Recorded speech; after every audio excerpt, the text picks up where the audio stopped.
Okay, we're back with more Final Fantasy II. Possibly going to beat the game today. I might want to check out the side content with the other characters. We'll see what it looks like when we actually unlock it. Make a decision on whether we're going to go clear out the side content or just beat it and move on to Final Fantasy III as we progress today.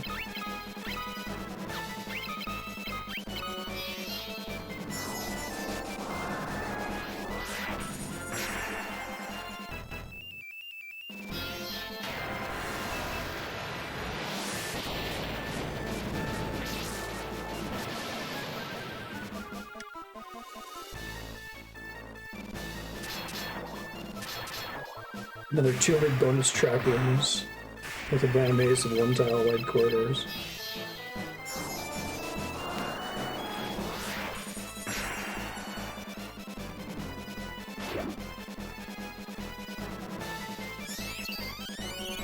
Hey, Six Gun, how you doing?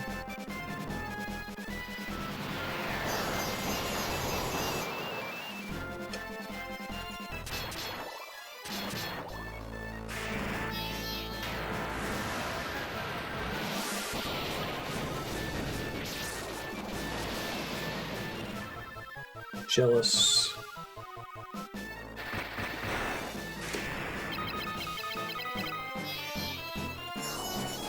In that situation where they just announced a new shelter-in-place order in New Mexico because of COVID, and my default way to shop is to try to limit my trips to the grocery store, even pre-COVID. Like, I would rather go on a single $300 grocery trip and only have to go to the store every other month or so, right?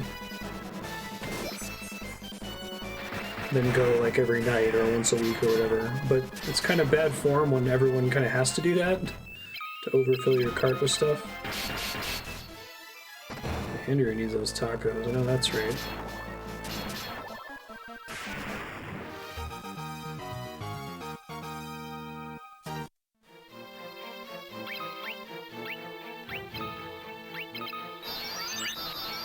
Oh yeah, let's have Leon continue to do this here. Really gotta get a copy of Osmos for him though. Actual tacos.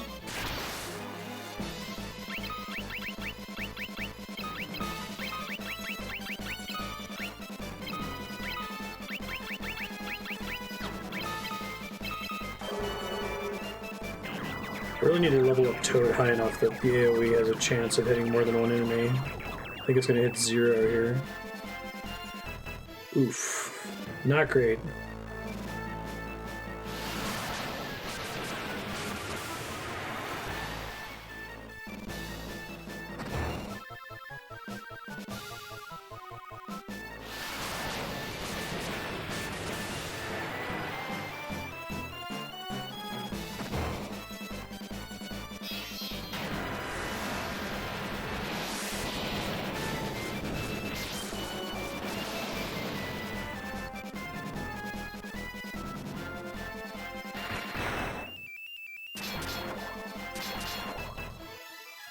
Era. Haven't heard of it.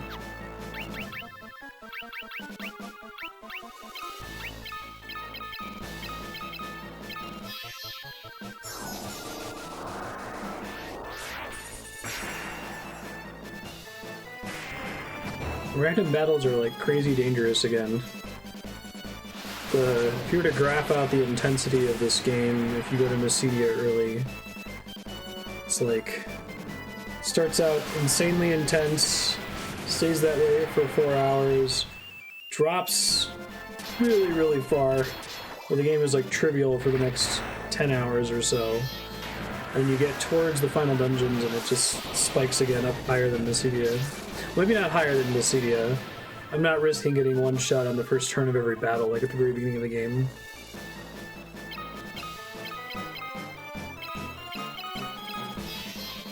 Spicy shredded goat.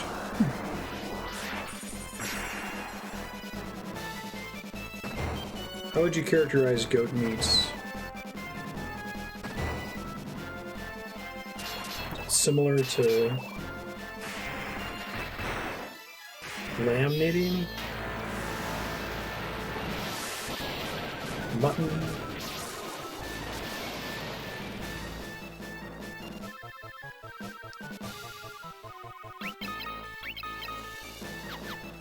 See if I can get out another toad level up here.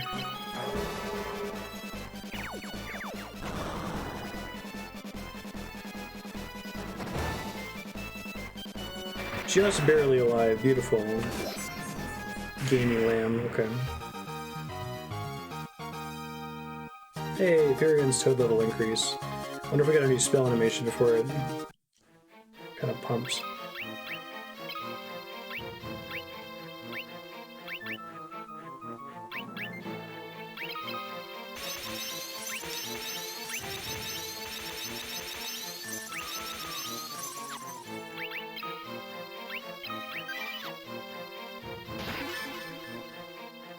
Monster in a box. King Behemoth. Glad I saved. Can I toad it? Because that would be funny.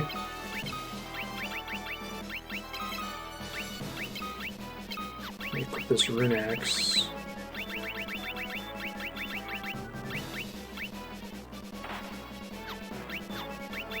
I assume it's an upgrade. It's the same animation. Bummer.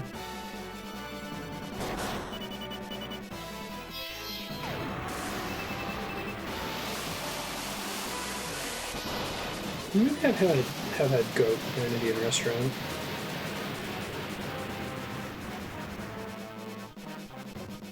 I really miss Ethiopian food. Actually, I think I've had goat in Ethiopian food now that I think about it. It's served on this like spongy sourdough, and in lieu of utensils, you tear the sourdough and then you like pick up a clump of the meat and eat it. It's really good.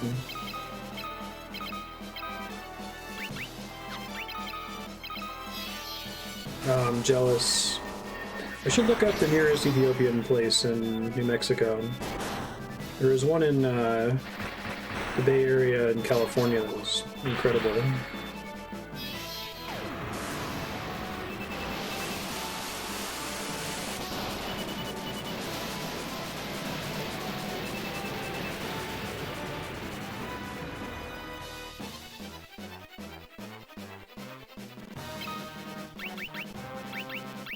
Oh no, Osmos! I feel like I need to pick up that swap spell, but I'd have to train it too high to use it.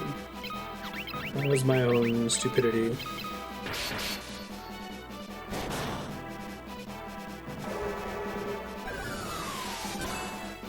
Doesn't have MP.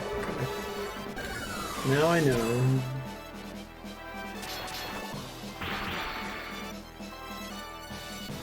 Oh, poison does 4 damage. Incredible.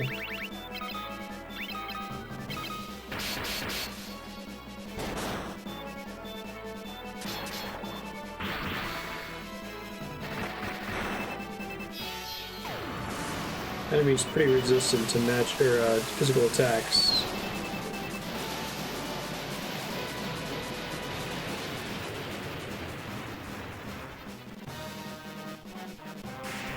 Hey.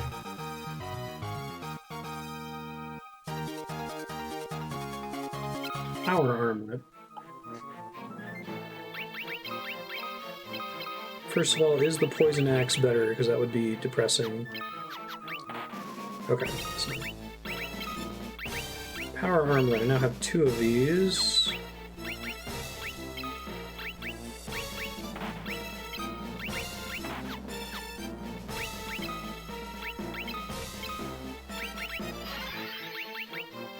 Definitely got to get on the Osmos train soon here.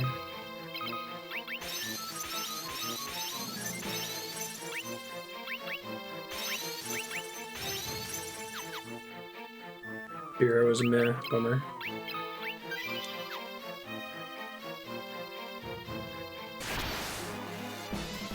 My god, so many abyss worms. Think these things have MP? I got a preemptive strike. I'm trying to take advantage of it here.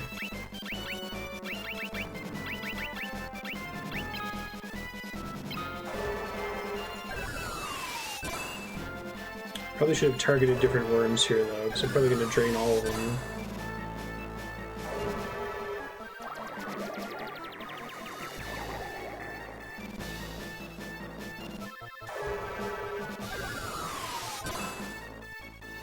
Like that.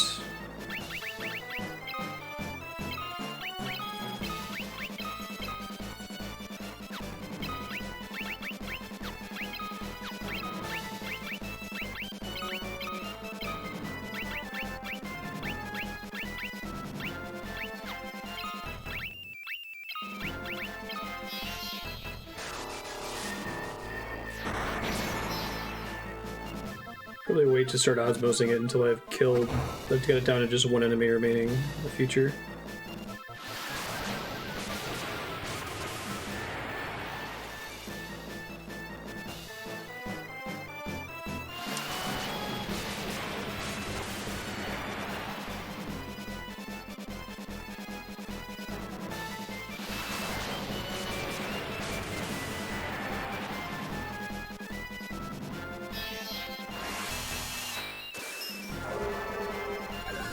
How much will that help? Very good. That's what we want to see. Miss! I guess that's the fault of a level 1 spell.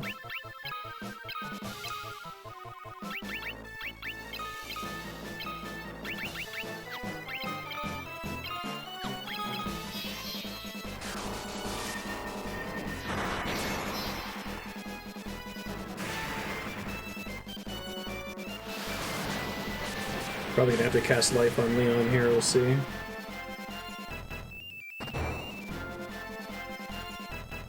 Party-wide Protect helps a little bit. It's like 20% damage reduction. I think if it was single target, it would be way more effective.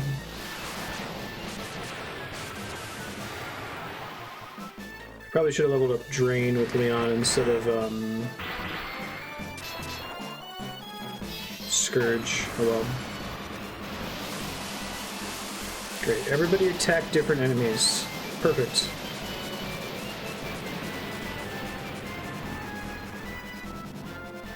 Good choices.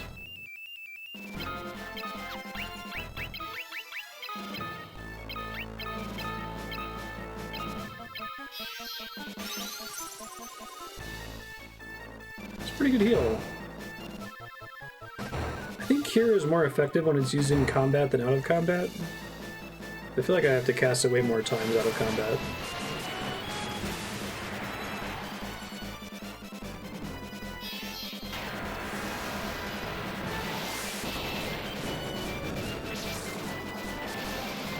Really curious to see if Ultima's gonna catch up to Holy.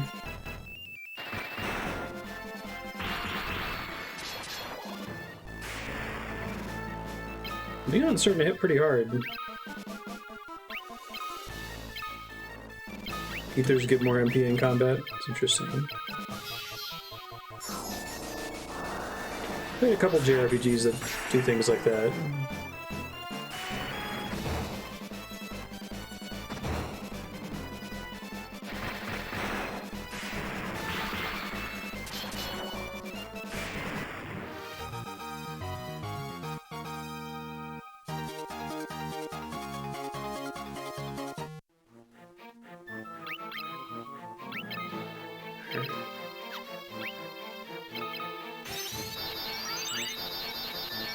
Oh, it's like, why did the sound change?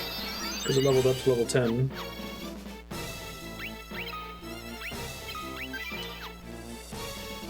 New axe hype. It only took this long for weapons to outpace unarmed.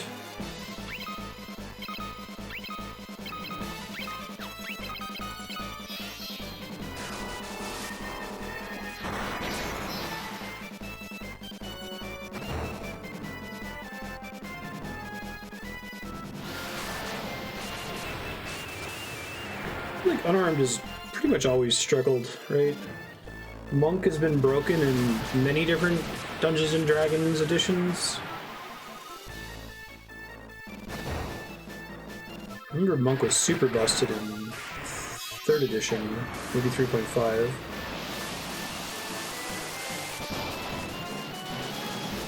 Belgian restaurants. I don't think I've ever been. What's the character of a Belgian restaurant? What kind of stuff is on the menu?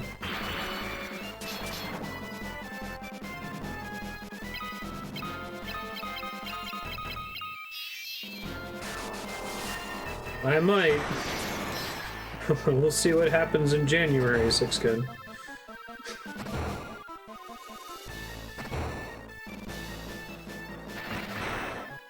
Can be useless or broken, but rarely in between. Yeah.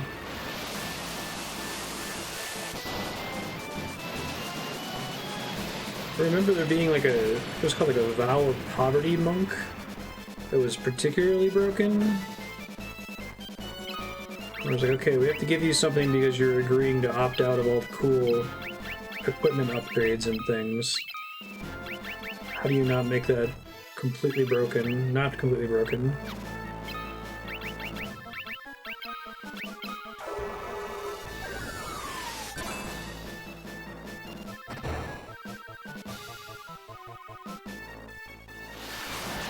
I'll probably have cause to return. Andrea is thinking about applying for a fellowship in DC, where we would still live here and she would still be a Los Alamos lab employee, but she would live in DC for like a year. Do like policy recommendations to the president. Earliest days of D&D, all monks are vow of poverty. Makes sense.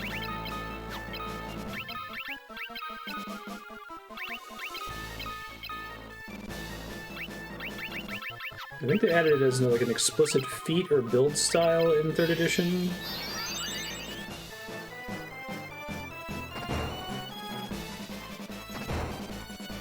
Oh, like 1st edition D&D?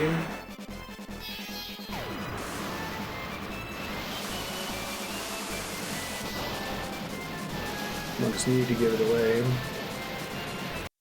I wish it had been recorded. I went to a really cool PAX panel, I probably talked about this before, where a guy like walked you through what a typical adventure in 1st edition D&D looked like.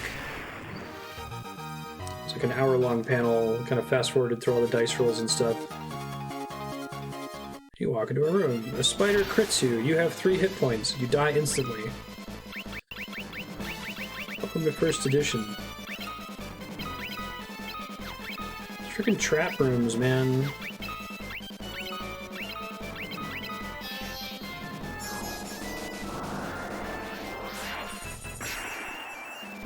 Oh, it's very kind of you to offer, Sixgun.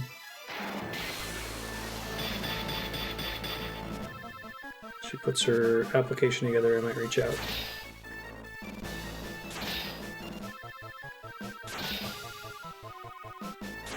I've done a lot of paper editing for people, but mine's mostly just first pass human being looking at science writing and helping them tighten up science writing. You're definitely on a much higher level than me at that, Sixgun.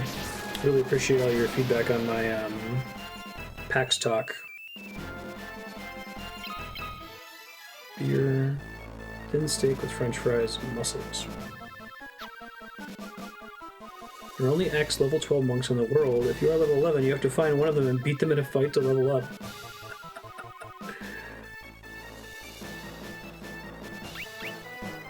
Yeah, same here, Walter. I think a lot of people have just given up, unfortunately.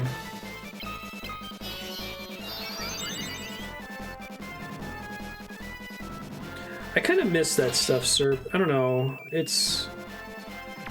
I don't think there's a way to do that stuff without it having really bad downsides, but...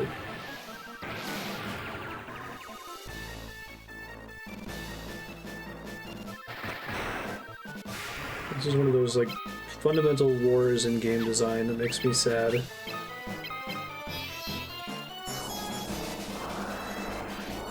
Charming jank.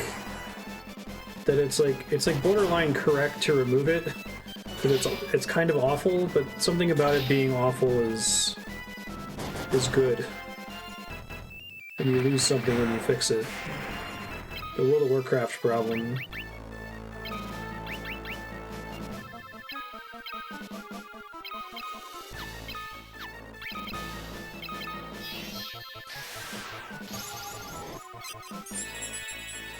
Quit as a setting rather than a system, that makes sense, you know?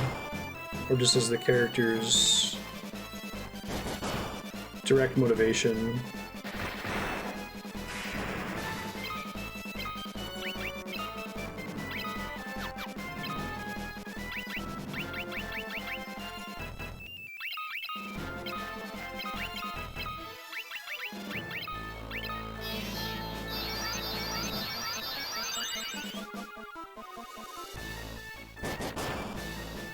If you're a monk in this setting, you have to kill the highest level monk, blah blah blah. Nice, yeah.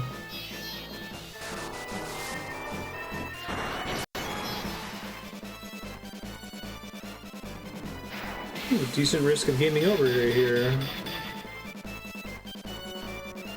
I know, right? At least Furion has like a ridiculously high agility. It just snowballed crazily at the beginning of the game. Okay, Furion, don't attack yourself. Oof. It's kind of nerve-wracking. I don't think party-wide life is gonna fly here.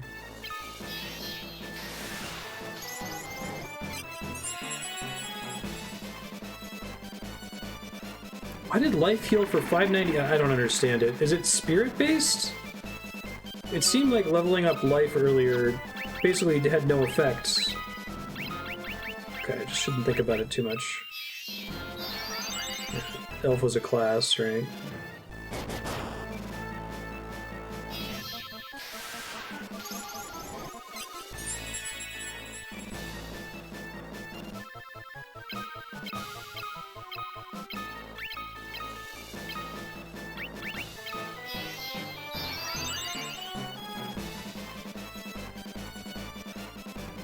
Thank you for targeting Furion there.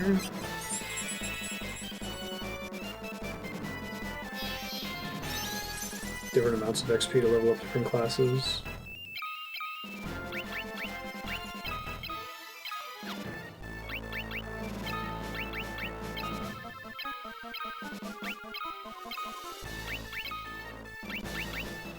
I grew up being really into the concept of experience points and just that style of progression in general, but I really like Gloomhaven? Is it Gloomhaven or Grimhaven? I keep screaming. Gloomhaven, I think. Where progression is somewhat mild, and the only way that it happens is that you achieve your secret objectives in battle. Like, in this battle, end the fight with having damaged only 3 or fewer enemies, right? And then you get something that's very mild improvement to your character. Fighting Man. Oh, Chainmail?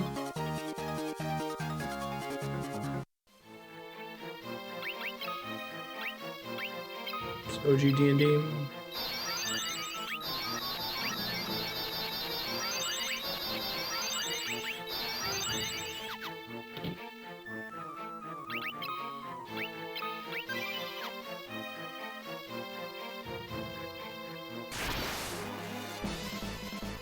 Chainmail D&D, Advanced D&D, 2nd edition Advanced D&D, okay.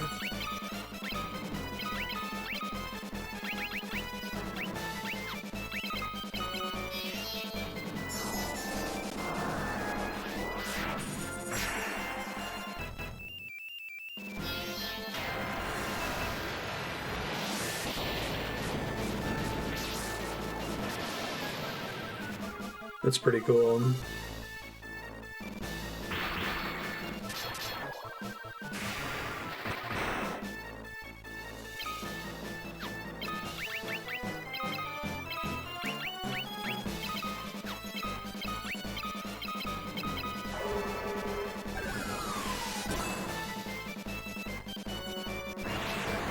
On passive growth and 10 based on battle count.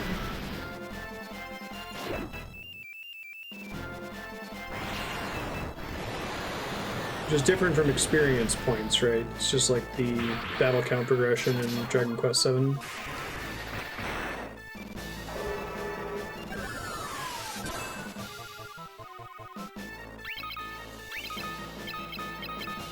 I should see about doing Gloomhaven on stream at some point. I don't know if I want to make anyone put that on their sub-block. I think they just made a digital version, which it's like the perfect game for digital.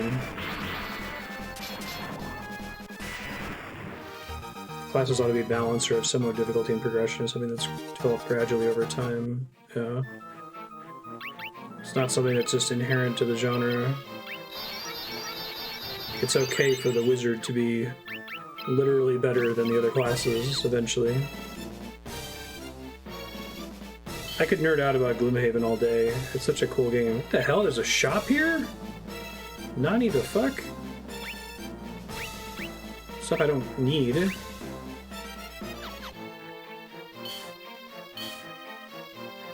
I'm just mashing the A button behind the waterfall. I guess I'll buy a flare tome. I won't probably cast it. Sets off a fusion reaction to damage foes. Is there another one on the other side? No, same guy. Secret flare shop, right? Trap room, trap room. Preemptive attack at least.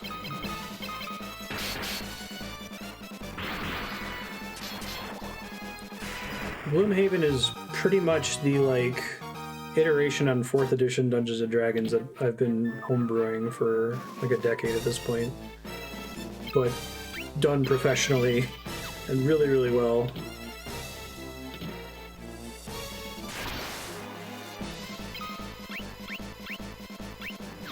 Teach Leon Flare just because, I know, right? I don't know if I'd ever actually use it to level it up, but... And I got Holy Ultima on Flare.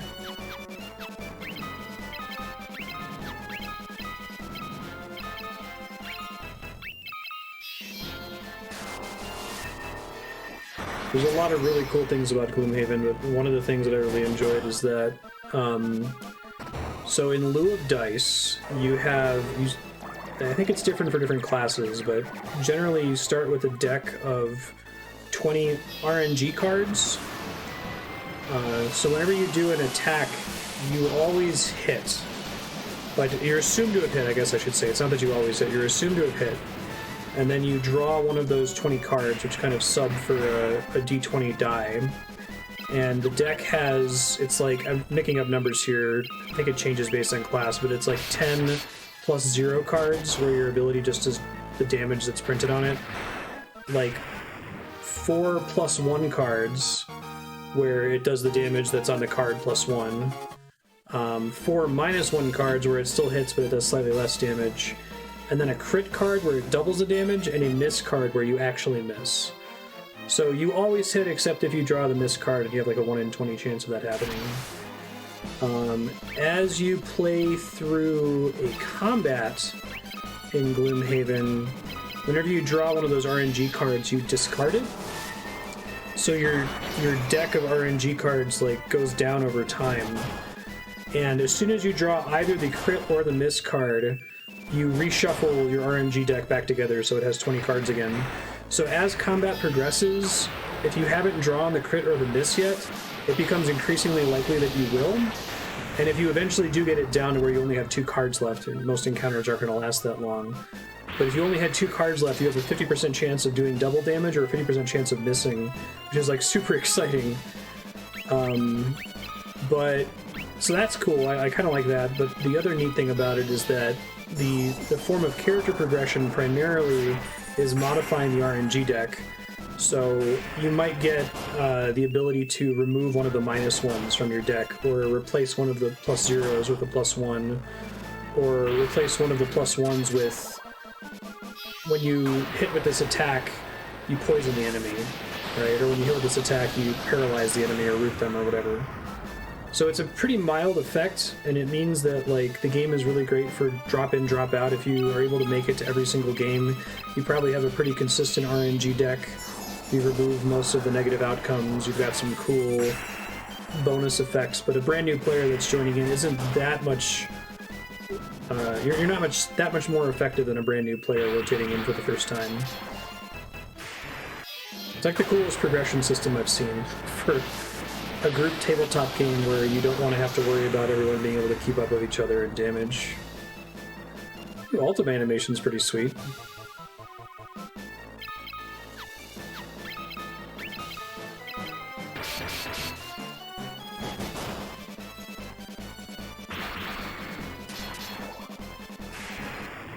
Ultimate hardcore difficulty modded save for 10 going around where your only path progression is escaping enough battles for your Aeons to get their first stat boosts.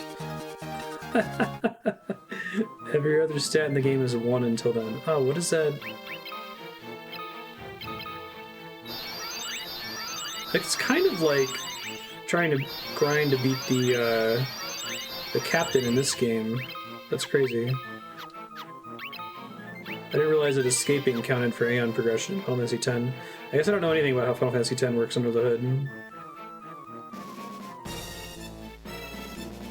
Draw spells, slots to place them as you draw or cast them.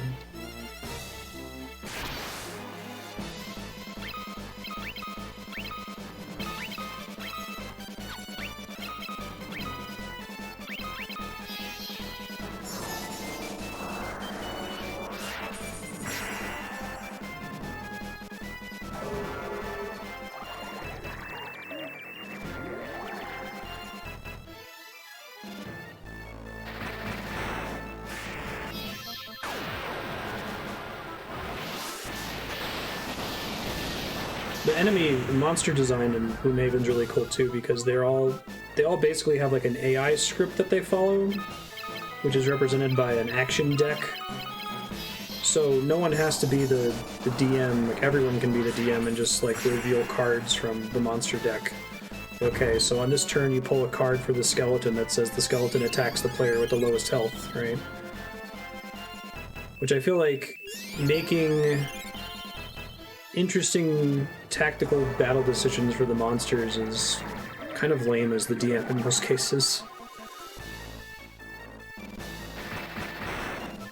Because you're not actually setting out to destroy the enemy party, the players in most cases, right?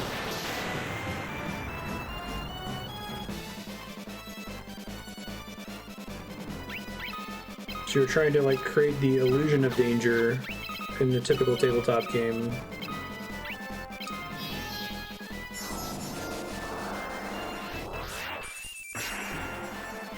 But it's nice to just remove all responsibility and like the danger be real because it's just determined by the cards what the monsters do.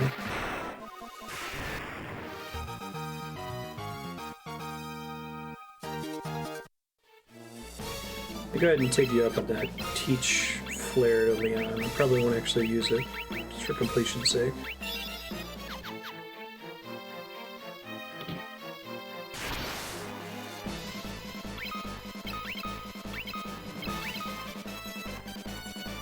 I did on stream, actually. It was Sornus' subblock a few years ago. It's a cool game.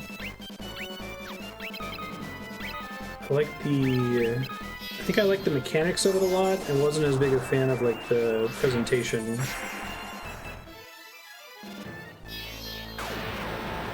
For instance, a flowchart for deciding what monsters do on a turn in D&D. Nice.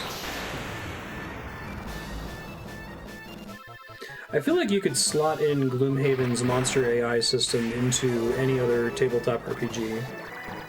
Like, there's nothing stopping Wizards from publishing a monster manual addendum that basically gives you a monster deck for every monster that's already in the manual. Or to, like, make your own monster deck. It's cool, though, because it means the game almost certainly maps to being digital really well.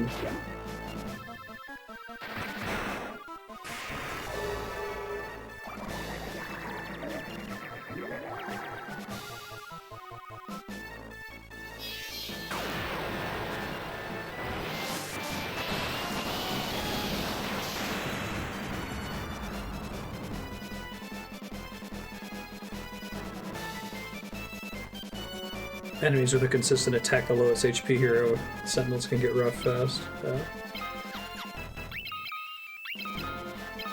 There's gonna be some fun stuff. I have to play it again. It's been like a year since I last played the game, but I think that the players know what's in the enemy deck. So like you run into a skeleton and you see, okay, the skeleton has this deck of like 10 cards, 4 of them are a standard attack, 2 of them are this like special attack, 1 of them is like an ultimate attack. So you can kind of plan around what they're going to do, which I personally like, because another thing that frustrates me about tabletop is because encounters are so short, it's not like a video game where players have the opportunity to get hit by the enemy's nasty attack and then on their next turn adjust their plan and react to it. If combat's only going to last 5 rounds most of the time, you don't really have a lot of time to have a round where the players waste their time like you might in a video game, right?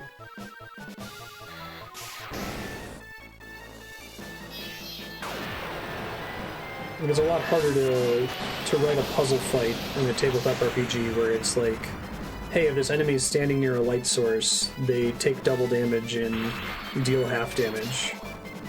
It's going to take them so long to figure that out, it'll have already been 45 minutes before the actual fight can start, right?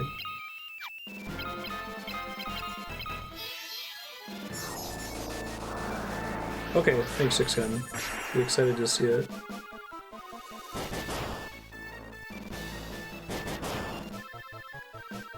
Hey, it didn't silence Maria. Lucky, lucky. Tempted to leave and go try to farm up another Osmos tome for Leon. He's really fallen behind with MP.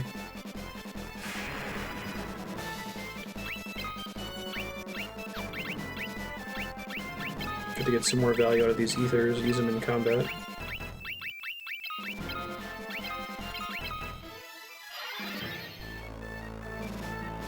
Yeah, it's like double the MP recovery.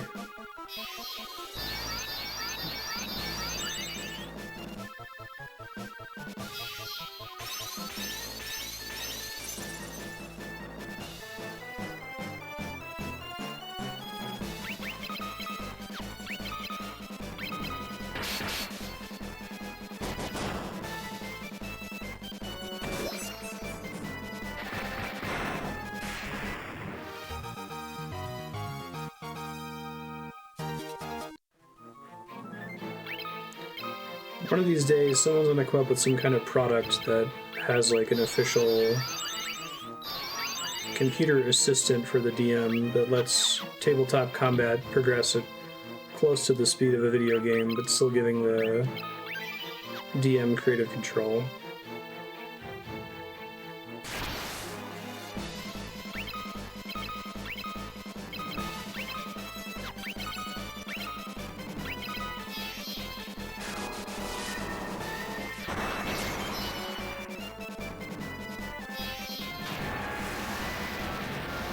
The like time cost for complexity in tabletop gaming is an interesting problem to me.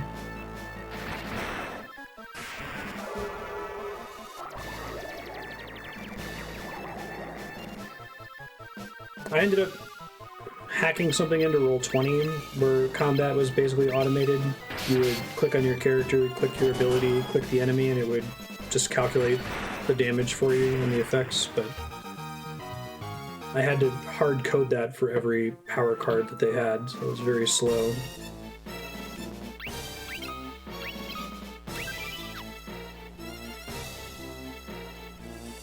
Round by round tactics for more impressive monsters, that's cool.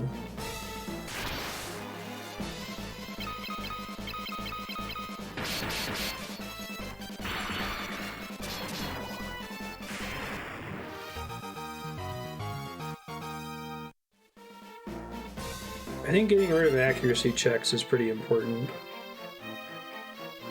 I like that Gloomhaven kind of keeps a nod to accuracy by there being like a flat 1 in 20 chance to miss that goes up over time, but that you're not bothering to check whether you wasted your turn or not every round.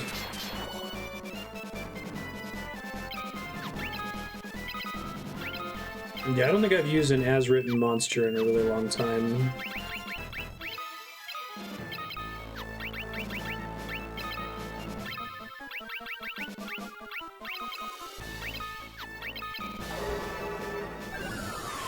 I try to give monsters a thing they can do once that's really big and flashy that they can only do when they're below half health.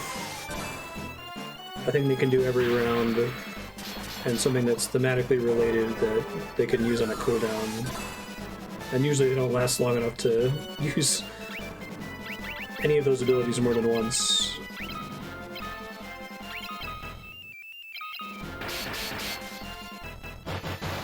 Tunnels and trolls. Oh, what's the idea? 6-gun.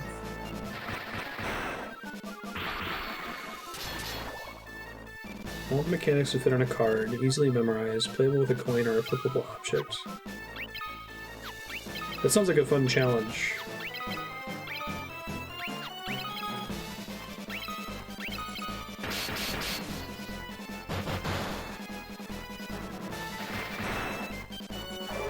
You don't have to hit rolls, you make an attack, you roll damage.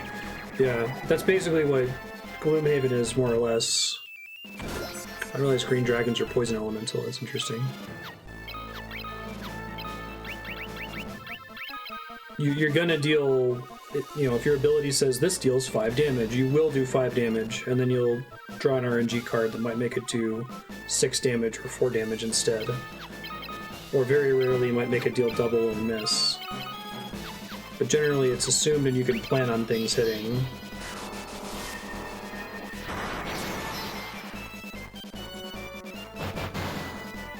Yeah, I've been there before, Aki. It's easy for complexity to creep in, too.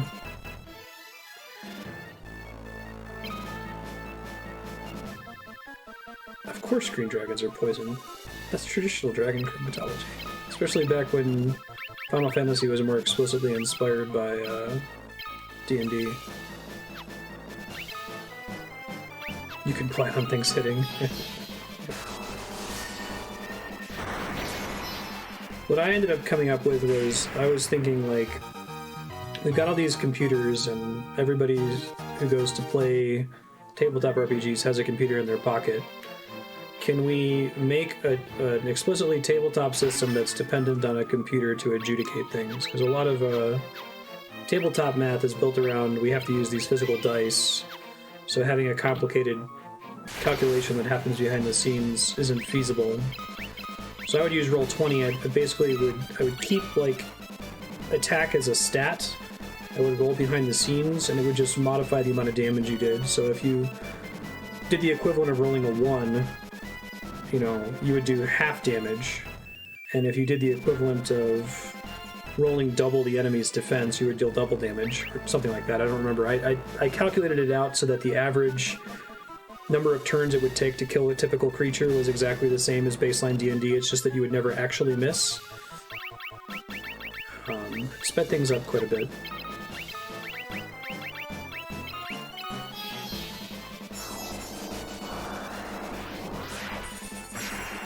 That's cool, Walter. I forgot that Sentinels of the Multiverse is also a tabletop game, or you could play with physical cards. I thought it was digital only.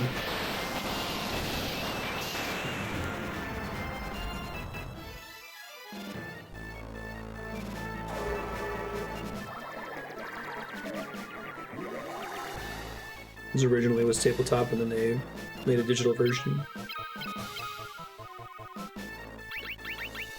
Oh, I fucked up Maria's MP again. Oops. I see.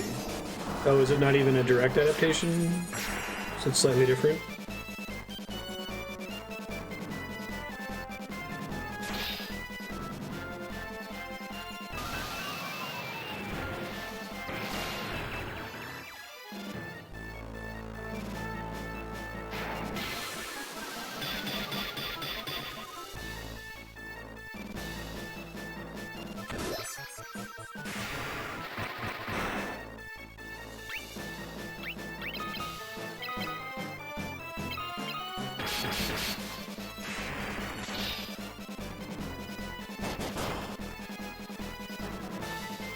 Oof. Only played Ira off groups of friends, go to.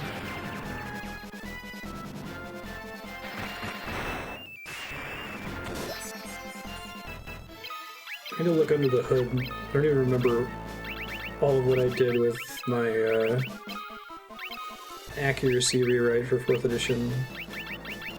I was keeping a document to keep track of it, because I'll like come back and iterate on it every few years when I get a group again. But it was the kind of thing that would just not be feasible to do without a computer doing the math for you.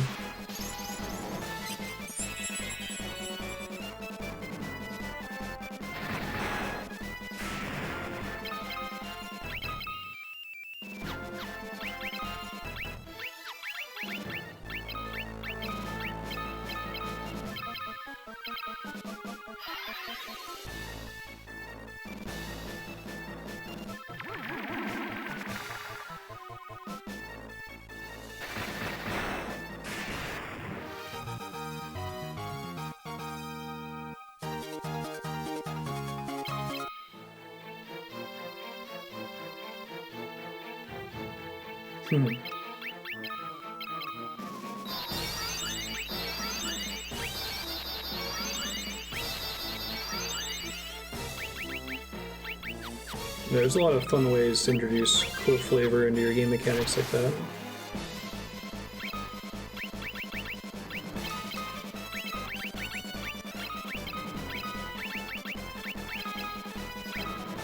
So this, I've talked about this for like 5 years, but I haven't really followed the state of tabletop for 5 years either, so this might exist now when I didn't think it really did 5 years ago when I started streaming. But I've been kind of wanting someone to make a tabletop RPG that absolutely requires the use of computer aid, whether it's an app or something on a desktop or something similar, in order to be able to play it. So far there's a lot of like tools like that for games that are still playable just with pen and paper and dice, but I don't know if there's any system that is unplayable without computer aid.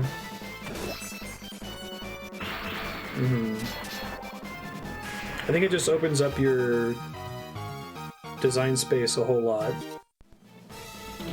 when you don't have to worry as much about complexity having an adjudication cost in time.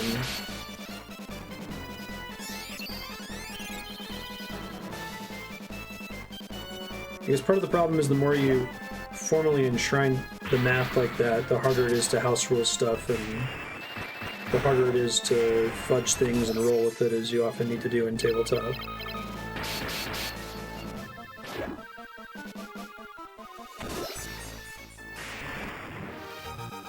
Yeah, I think that Gloomhaven has something similar to that, Walter. Where, like, it's, in addition to everything else, it's also sort of like a legacy game, where there are certain complex classes that you're not supposed to open when you first start playing the game. It's like there'll be some event that occurs in the story that unlocks the Bard class, which is like a 5-star difficulty class that you're not really supposed to play until you're already pretty familiar with the rules. I like concepts like that.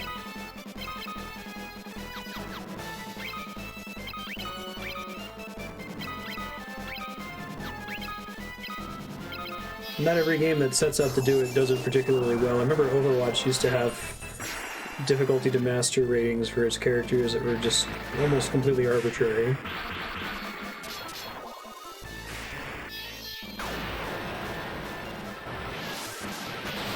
We get a new spell animation for Ultima every level now, past 9.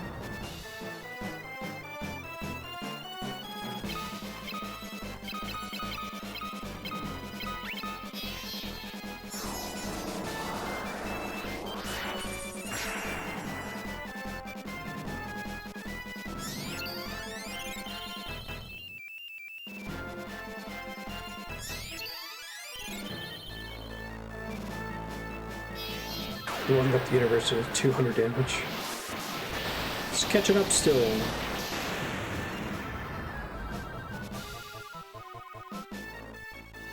It's a much cooler spell animation than the old one.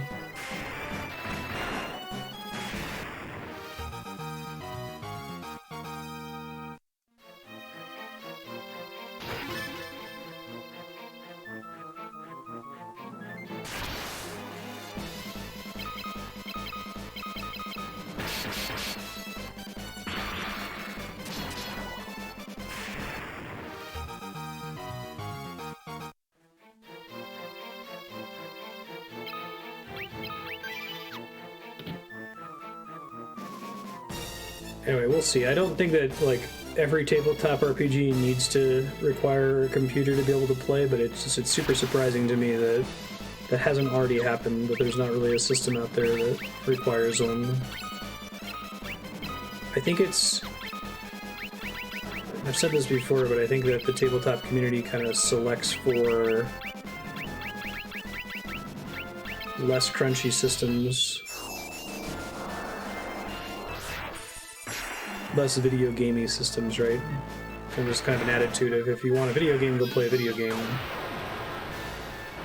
But I think there's a niche, there's an unexploited niche in there somewhere that might get explored one day.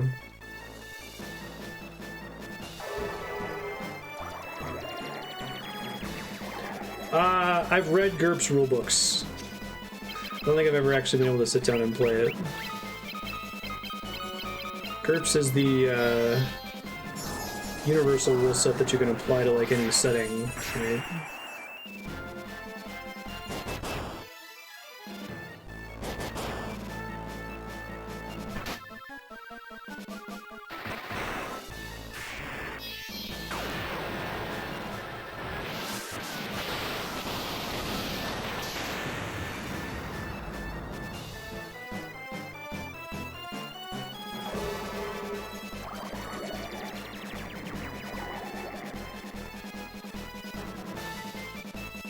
D&D for sysadmins who thought D&D wasn't rules heavy enough.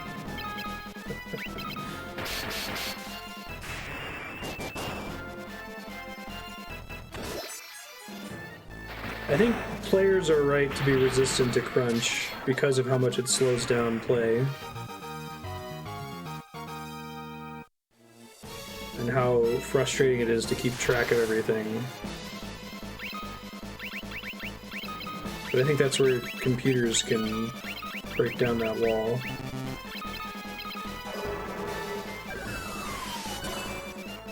Oh, literally stands for that.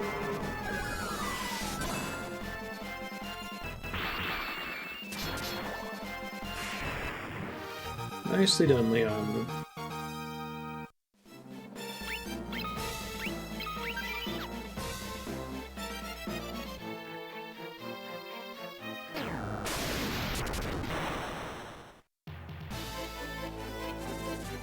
Castle of Hell, Pandemonium. I actually don't know where to go to unlock the optional guest character dungeon. I thought I would have run into it by now. I think this is the final dungeon. Hey, Lamia Queen. She was a boss before. How do you pronounce that? Is it Coeral? Coral? Curl? Carl? Carl?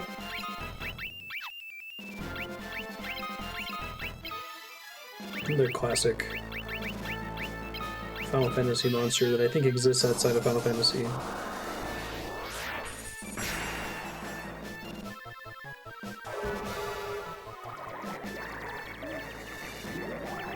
Churl.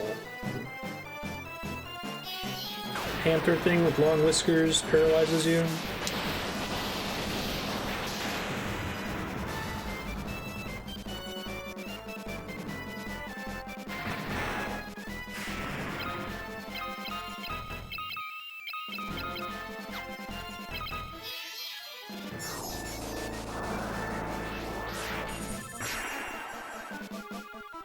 You can make, like, custom CRPG campaigns of Neverwinter Nights, right?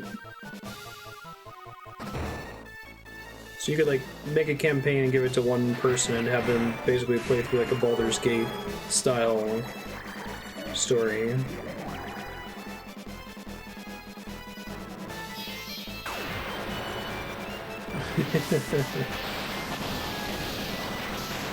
Yeah, I kind of got that sense from GURPS. Like, there's a certain kind of gaming entertainment that's reading cool rule sets, marveling at some of the ideas in the rulebook, and then going, "That's awesome! I never want to run a game with that at all." Hey, we got a ribbon to drop finally. That's really cool. All manner of special attacks. No, that's right. I saw that that was a drop in the bestiary earlier, and I was like, I wonder if I could drop the first time we fought one.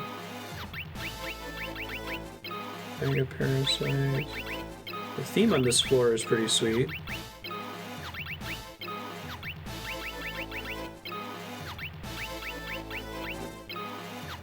Churl. King Behemoth has some cool drops, including the Yochibo. So there's a blue dragon.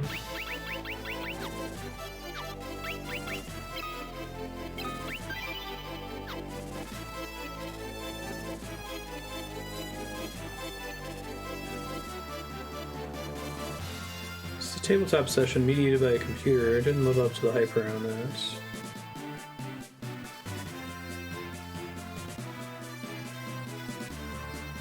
Curl around with swirl. Carl! Exactly.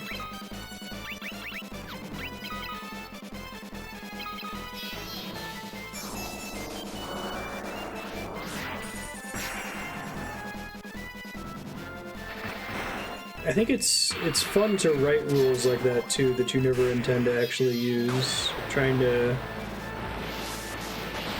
come up with flavor mechanics connections.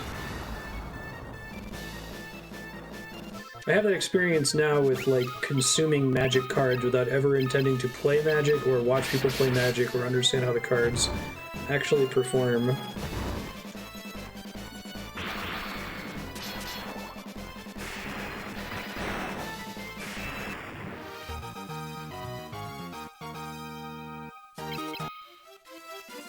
It's interesting too because I think there's a pretty big difference between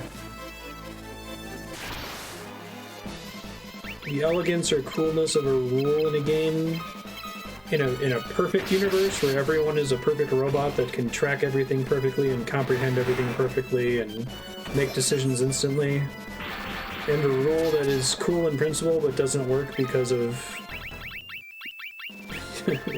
human flaws. Because we can't comprehend everything perfectly and we can't track everything constantly, and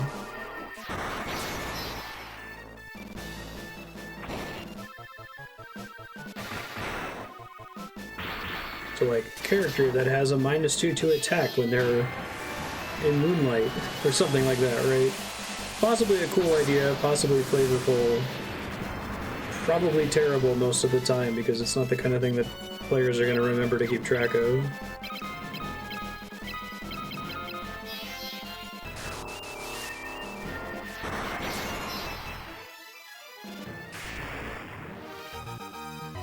Right. Yeah. Oh, where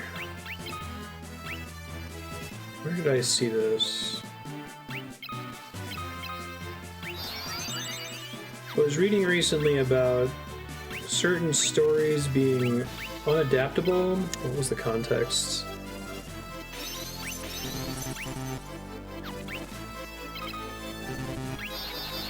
Not because the stories, there's something about the story that makes it impossible to adapt into like a movie, but just that there's a niche audience for the story, and in order to adapt the story as written on the page, it would cost way more money than the work could ever bring in as profit.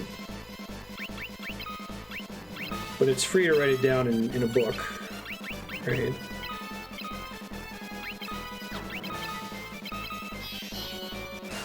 I think it's similar when it comes to like, it's free to write something down as rules in a tabletop rule set. Much harder to actually write a system that can adjudicate those rules.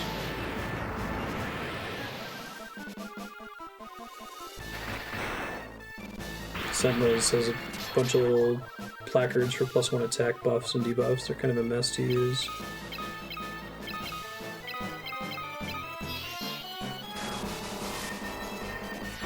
I really like little buffs like those, but god, just tracking them is such a hassle.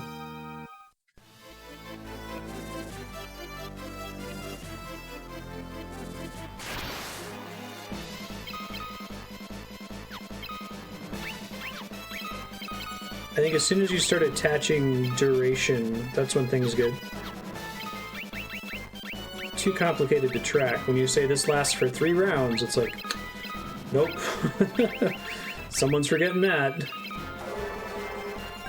Either things have to be on all the time, or on for the rest of the combat, or occur exactly once. Anything more than that is too complicated of a dimension to track in most cases, I feel like.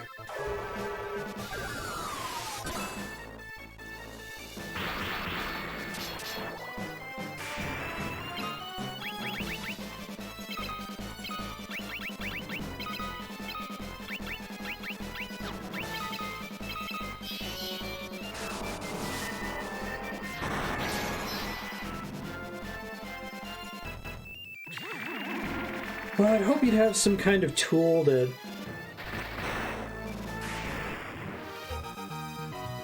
limits the amount of individual coding that the DM has to do, because that's what you're describing, Rabanon, is the situation I've found myself in with my homebrewed system, that I basically have to manually code all of the monster attacks and all of the party abilities. And I don't code the whole system, I don't come up with attack code for... You know, if no one's playing as a monk, I haven't coded up all of the abilities that monks have, because no one's using a monk, so why would I bother? But it's dozens or hundreds of hours of work for a couple hours of payoff.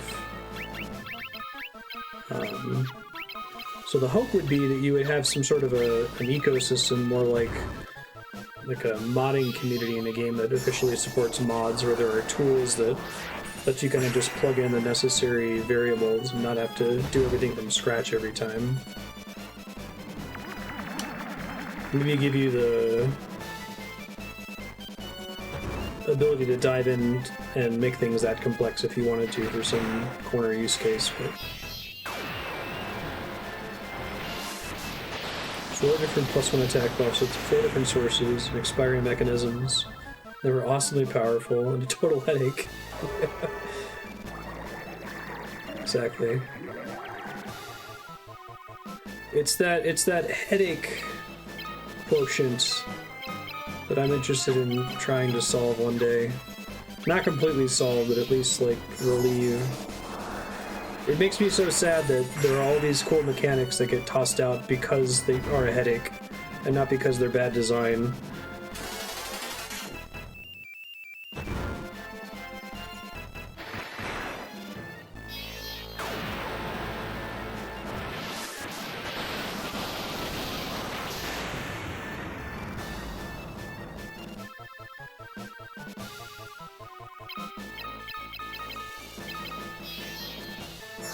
The most soul continuing to underperform over here, unfortunately.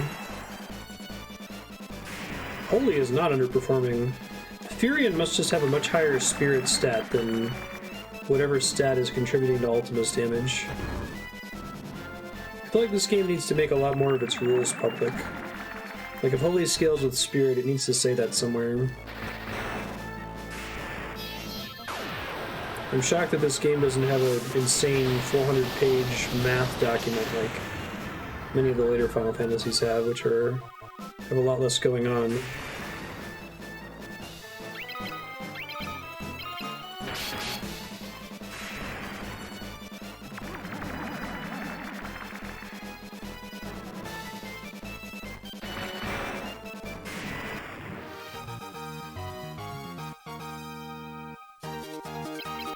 Protect ring.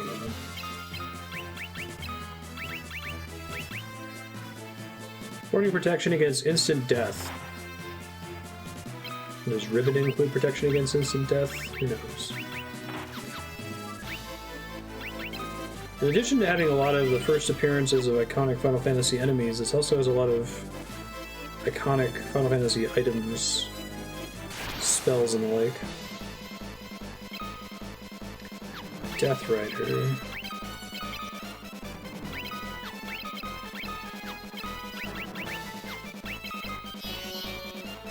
Ribbon not protecting against instant death would be on brand.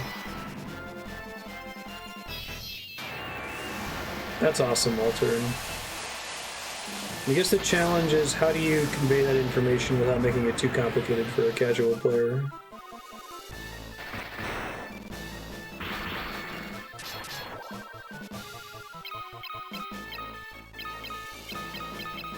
Diablo 3 has like there's a couple things that do that. There's an elective mode that gives you a little bit more control over your abilities. And then there's a special statistics tab that's not explicitly advertised to the player. Like there's like a basic statistics view and then an advanced statistics view.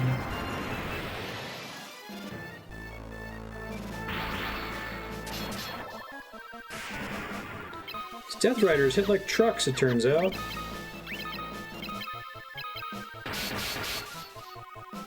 And they're fairly resistant to physical damage. Jeez.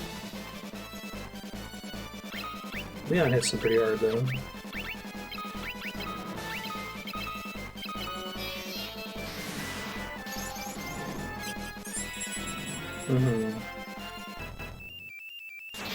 And even if you're not actively thinking about it.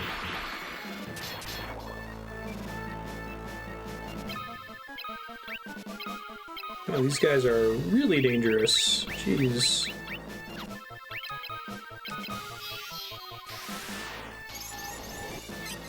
Have him target Therian and have it miss.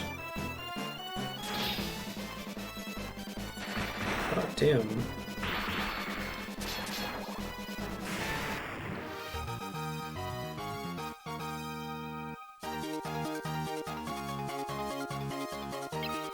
Thunder Spear. I don't think anyone has spear levels. Seriously? This has been happening every day. I'm having another Comcast outage. I'm gonna pause the timer. I'll edit this out on YouTube, I guess. This Comcast shit is driving me crazy. I don't know what to do. I'm getting close to pulling the trigger on Lyle, is the Comcast representative who's been helping me. His boss, I've taken him off the email chain since the issue came back. But we've had an issue basically every day this week, including this last Friday. So something must have broke on Friday, and now it's still broken.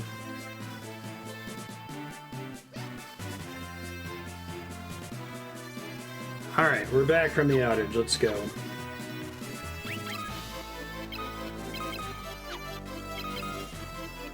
I just want to have internet that doesn't die constantly.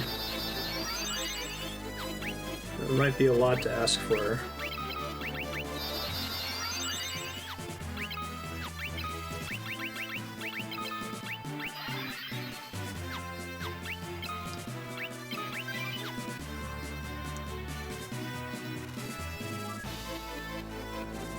I haven't gotten a nasty attitude from any of the like executive folks, but I've kind of gotten an attitude from the call center that like I shouldn't expect to have service that's up 99% of the time. That 3 or 4 outages a day is kind of normal.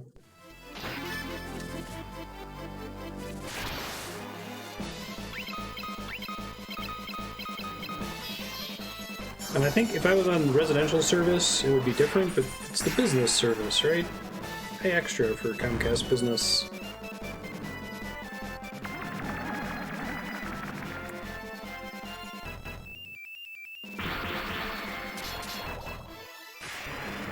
Right. Take my business elsewhere, and oh.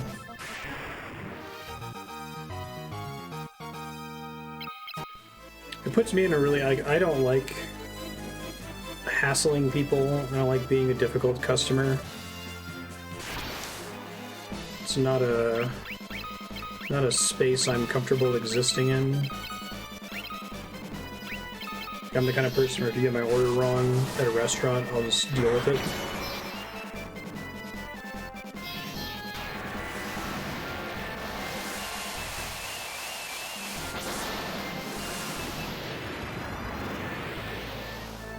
Might have today off. I haven't heard back from him yet.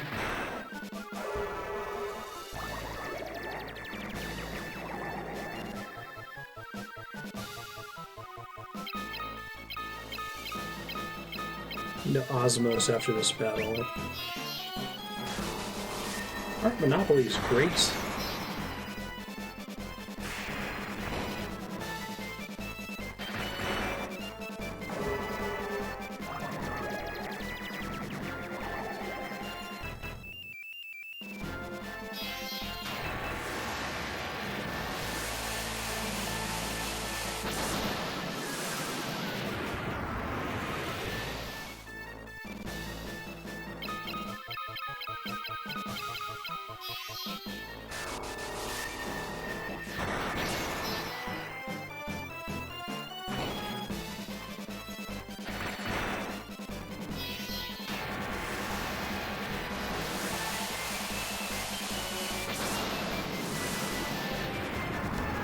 Overextended Maria again. Just on autopilot. Thought the battle would already be over by this turn.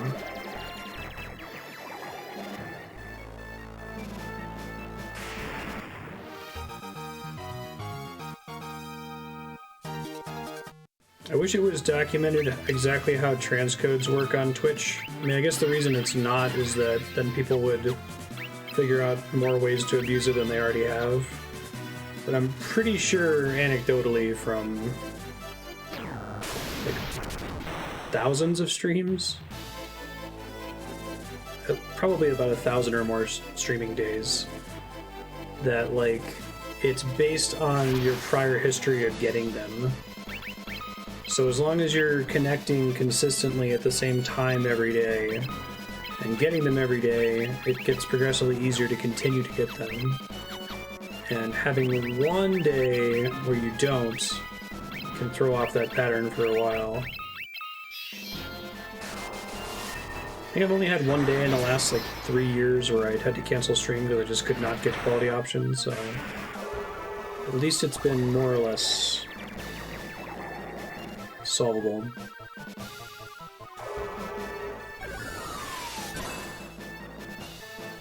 That's the one significant downside to not having a Twitch partner. They're completely guaranteed as a partner, you don't have to fish at all.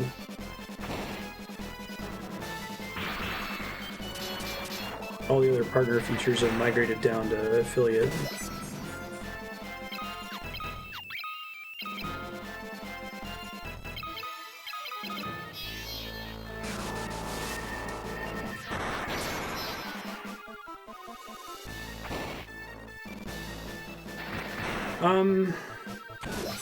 It's pretty bad. I've had this discussion before. Because I'm able to get them through repeated connecting like 99% of the time and usually within 3 or 4 attempts, may as well go for it. But the number of people that have to watch in something other than source quality is pretty high. Fairly significant for walk-ins as well, even though we don't really have a crazy number of walk-ins.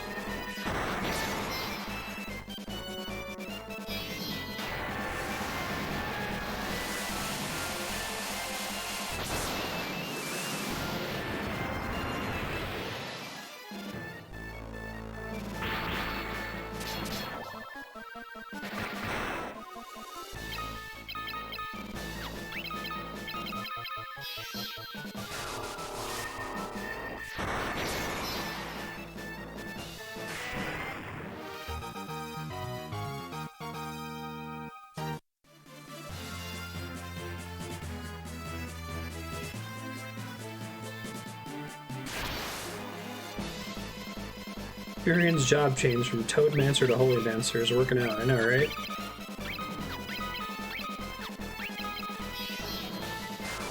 I've kind of been in that frustrating area where, like, if for whatever reason I randomly got the ear of a Twitch employee that had anything to do with the partnership application process, I could probably get it, because people have gotten it that don't have the numbers in those sorts of networking situations.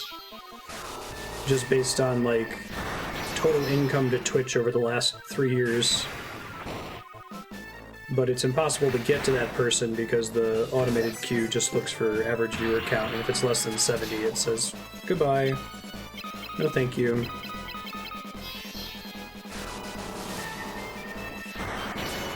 I'd be like, I've given 2 panels at TwitchCon and PAX. the number of dollars that has gone to Twitch through my channel via people paying half of it to Twitch is probably more than a lot of starting partners. Problem to source, usually less internet, more potato laptop. Right. It's kind of thing where it's like, as a variety streamer, where I don't go way out of my way to market, the few organic walk-ins we do get, it would be a shame if they left because of an ad playing, or because of not being able to watch, because of buffering, because of the bitrate being too high.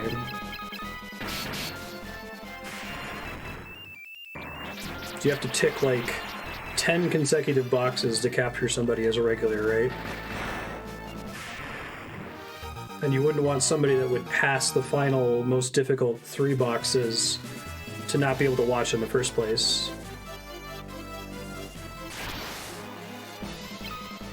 I should try the wolves, it's a good call. I'm about to run out of MP. I wish there were, like, traditional save points where you could use tents or something. Osmo seems borderline mandatory to play as a mage in this game, given that it's only a drop from a specific enemy. It's interesting. But anyway, that's why I obsess over fishing for transcodes. Because I can basically always get them, it's just kind of annoying.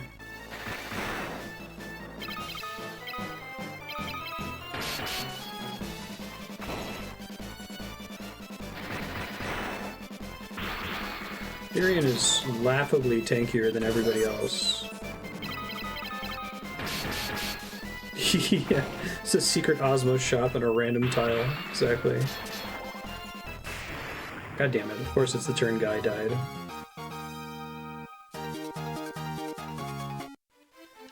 Leon's axe level increasing is kind of cool.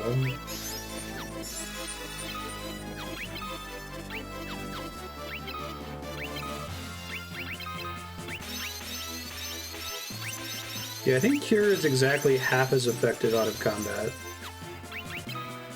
So hope we get an osmosable enemy here soon. That's kind of mean, that shortcut there, but I checked for it.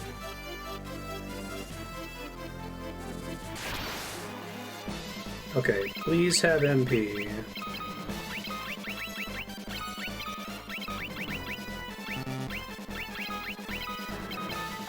Guys speak dead people. Hey, they do.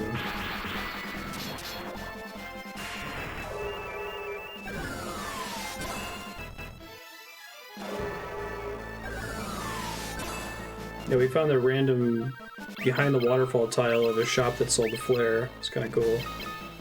Very unexpected.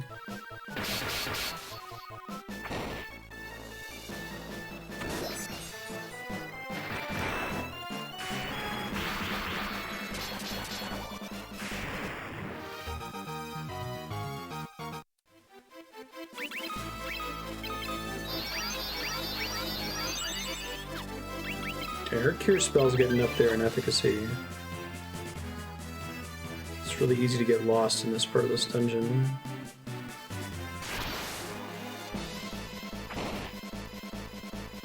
Ow.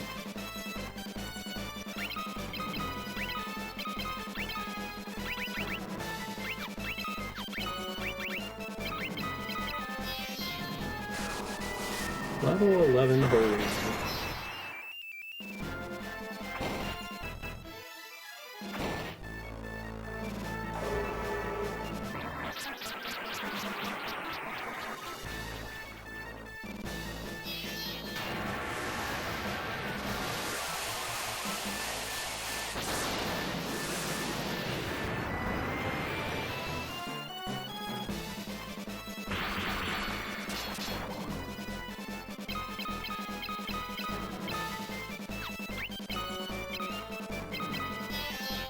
It's a kind of like problem in this game with the opportunity cost of where you're putting your XP when you're leveling up spells. So like every time you cast Thunder on Maria, it's XP that's not going towards Ultima.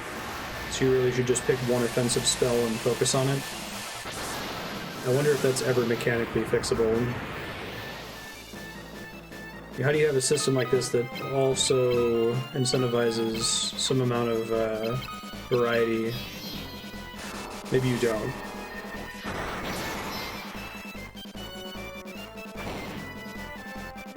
Well.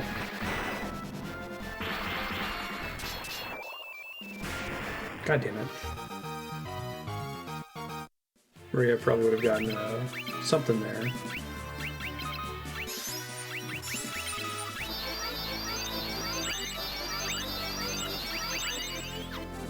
Give me another fight back in Osmos, please.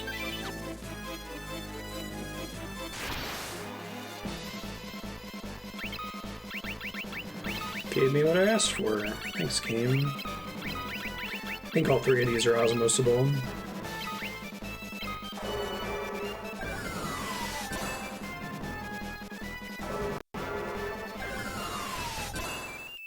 Oh, the NES version? Really? That's smart. Is that how it works in Dawn of Souls as well?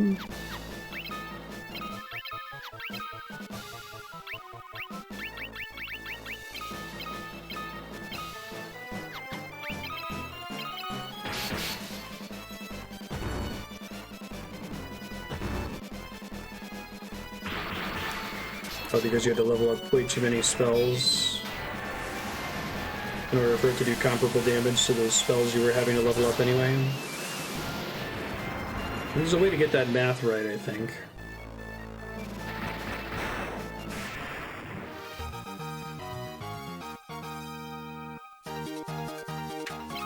Sage's Wisdom.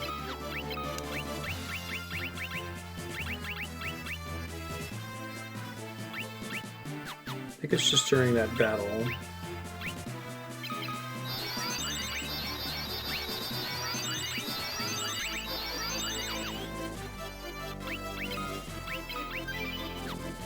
Hope that chest has something cool in it, so it seems like it might be a pain to get to.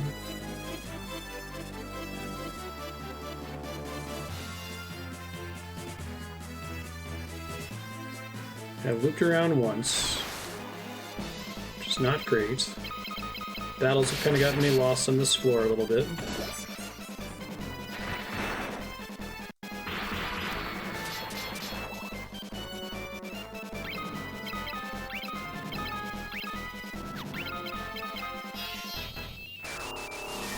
I think it's her core stats. I think Therian's spirit is really high from casting Cure and Life a lot in battle. And whatever stat Ultima scales on is not doing as well.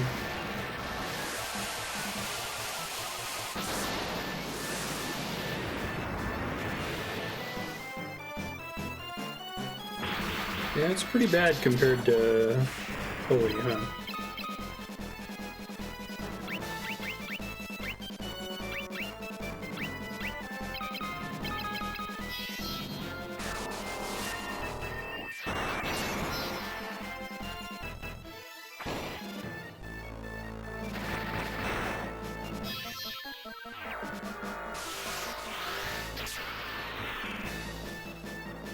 Yeah, that did more damage. Lower level spell. I could try to just start leveling up other spells.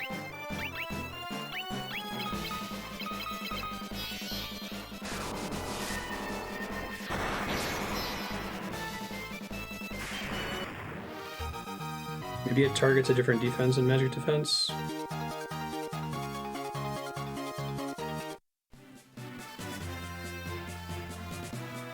Really? So it will do more damage the higher level other spells Maria has? Does it just like add the numbers together? Does it care if they're like black or white magic? The other spells? I could just teach her a bunch of shitty spells and get them up to at least like level 5. Oh, the average. So if I got rid of her shittier spells, it doesn't get better the more spells she has. I wonder if it's a problem that I taught her flare them.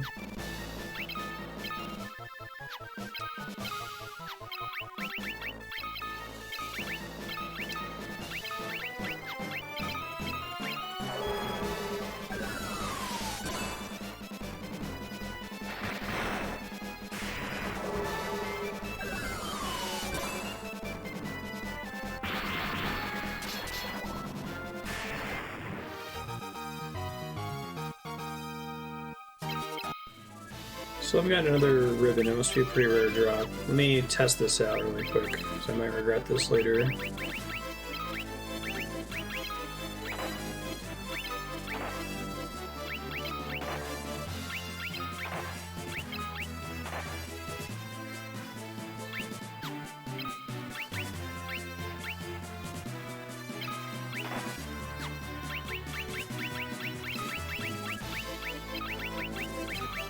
Some weapon skills? What? Just to see if it does way more damage now that I've discarded a bunch of stuff. If not, I'll take those spells back. It's doing like 200 or so damage before.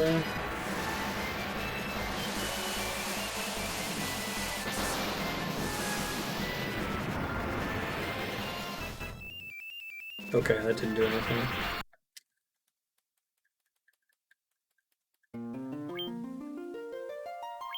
Oops.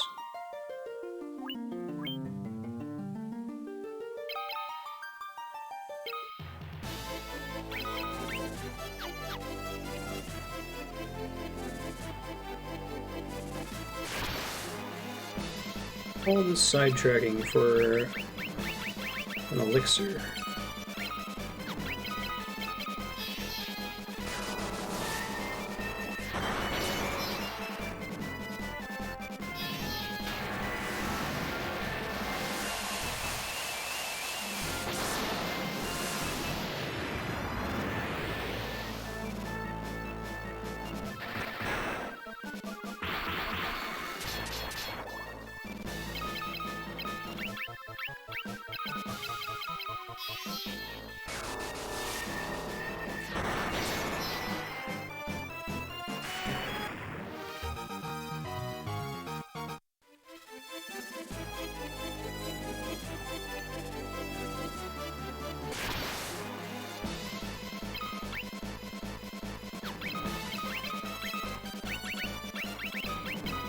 Try to level up her lowest spells, see if that makes any difference.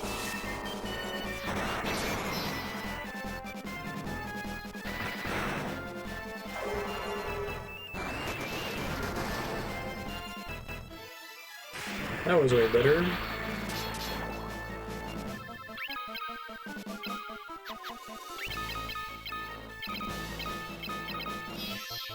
I'm gonna try to open that 1 second.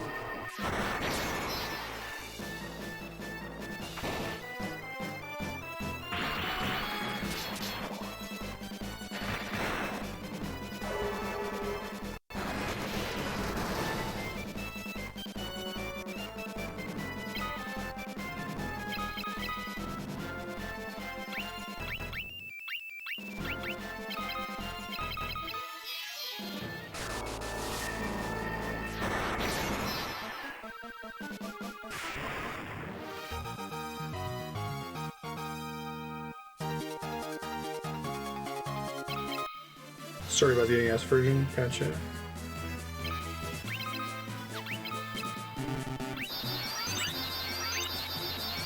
It hasn't been complete garbage. Like, there was a period there where it was kind of competing with Holy, and then Holy just outpaced it as soon as it passed level 10.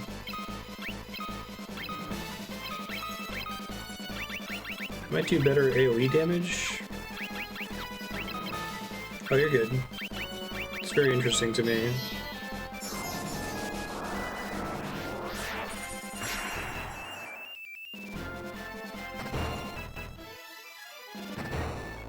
Enemies that don't hit for like 3,000 damage. Blaster paralysis in this one, probably.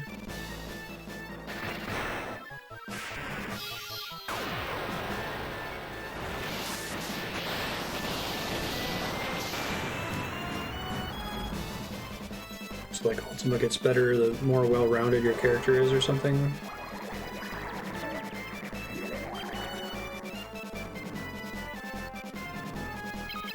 Should be Maria. She definitely has more points and everything than any other character.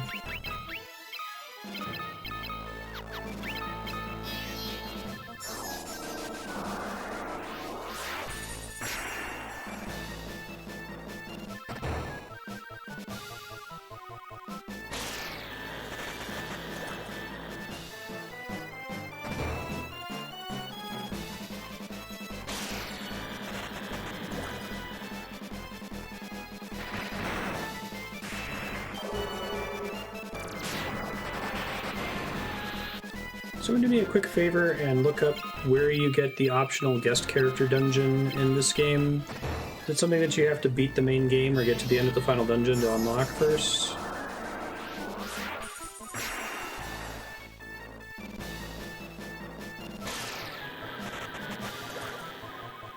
So intended to be that way in the NES version, ended up being bad no matter what, so it's fixed now. So I have to grind a bunch of different things to moderate plus for it to even compete with Flare. I see. It's too bad that it doesn't, like, the baseline isn't good. You think the baseline would be the same as any other spell, and then have it do more damage, be more effective based on your other spell levels. Or something.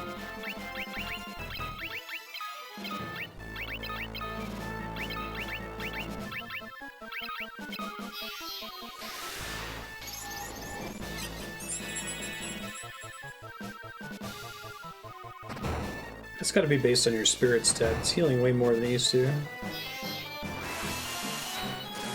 Life, that is.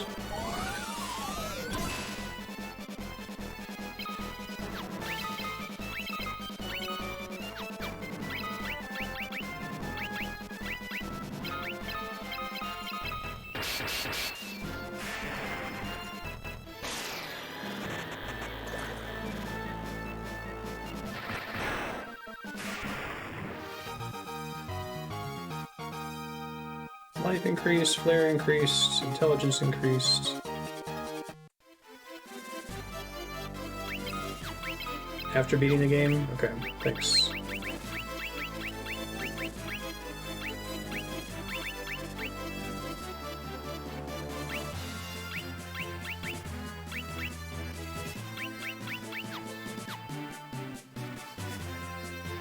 Yeah, exactly. Thinking about doing something like that.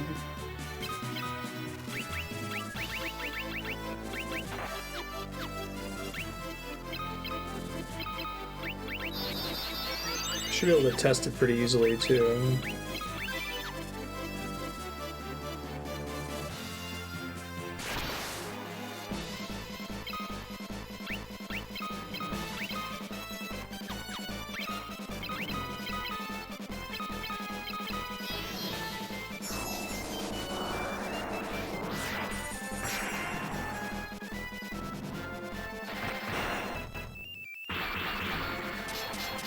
Dang, Leon. Didn't like a truck now.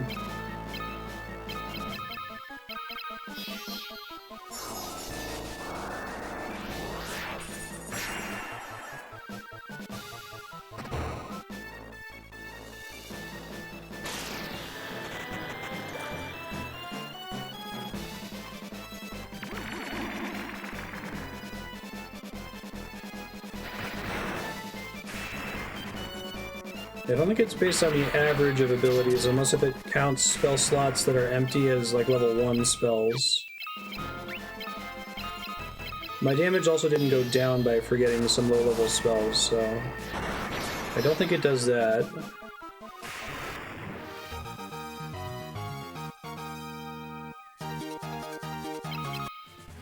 How many fist points did I get there? Good number, okay. Could I get a fight with a single enemy remaining?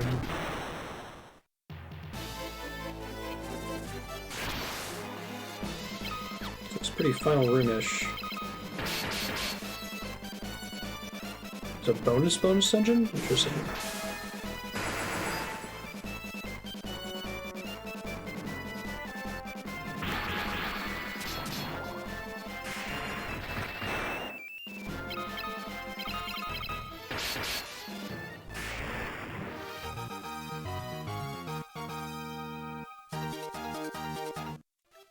He has unarmed increase.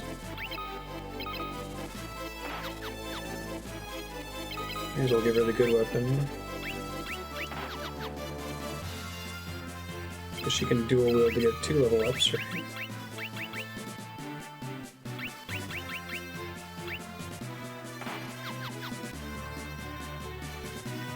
Oh, it's gonna be a bunch of trap rooms, okay. Well, maybe not. Is it a big fucking maze? That's worse. That's a maze. That's worse.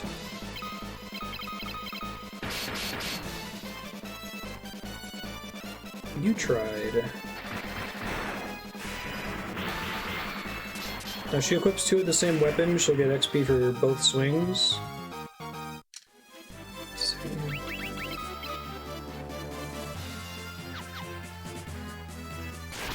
Get everything up to level 2 as a baseline at least.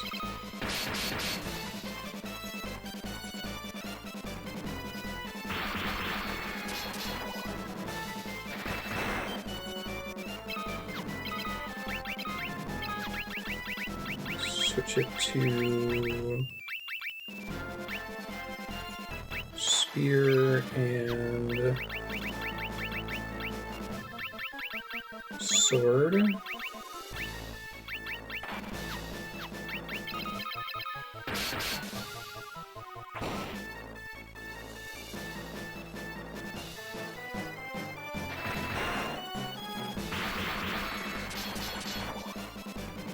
I think it's like 2 attacks to get a first level up with weapons here.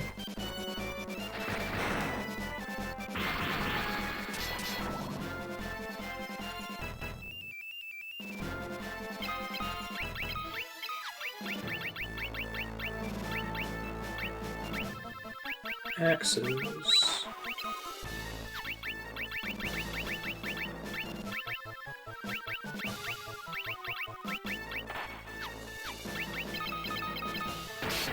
I don't know what causes shield level ups to happen.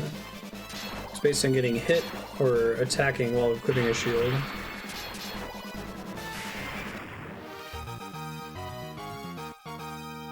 Maria's sword and shield went up. Maria's axe went up. Oh, did she only get a level up for what she had equipped at the end? Let's see. Interesting. Yeah, I don't think she got levels for anything else, so they swapped 2. She didn't get anything for the sword swing. Okay, well I think doubling up means she only has to attack at 1 time with that kind of weapon.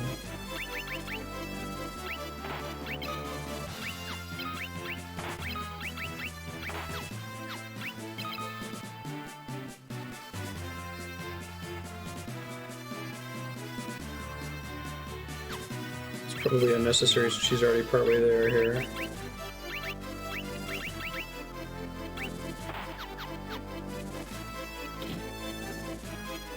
Okay, bunch of doors, all go to important places, it looks like. Go right to left.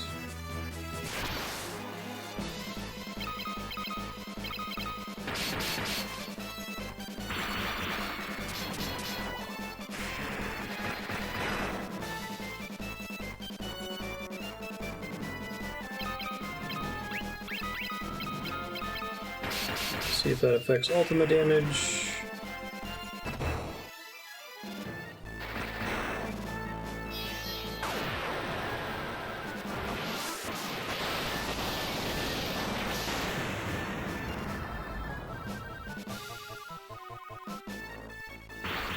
It wasn't perceptibly impacted.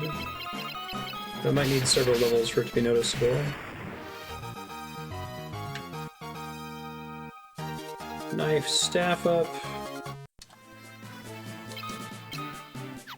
Okay, where does she still need to get to level 2? So just double equip swords. I guess as long as she swings twice, she can get 2 level ups in battle. She just can't switch which weapon she has. So I guess I'll give her an Ice Brand and... Spear was the other one she hadn't done. Spear.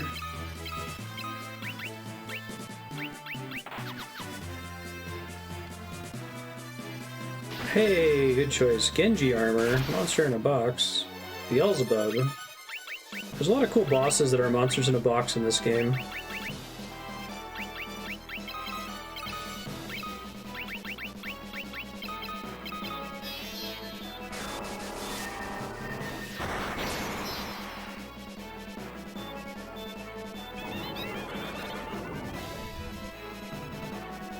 You missed, you goof. I think more of the bosses in this game are monster in a box than they are scripted bosses.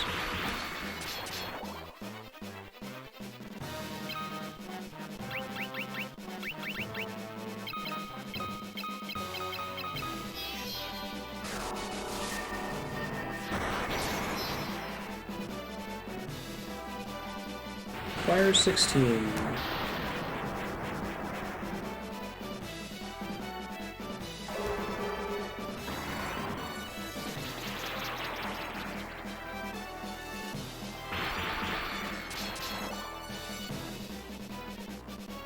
Alright, so she should be leveled up now.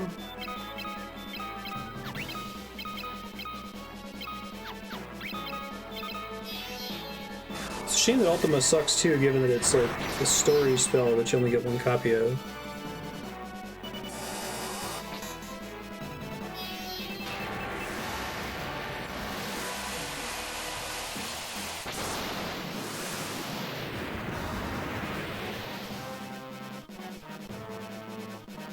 I can't tell. That seems like that's doing comparable damage to before.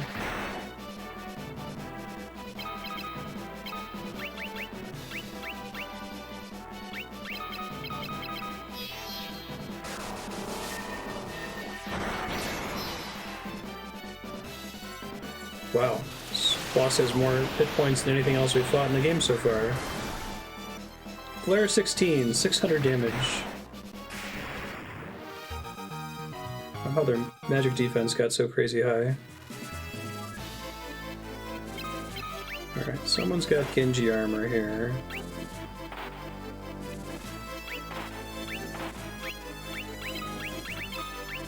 Definitely keep that ribbon on, please.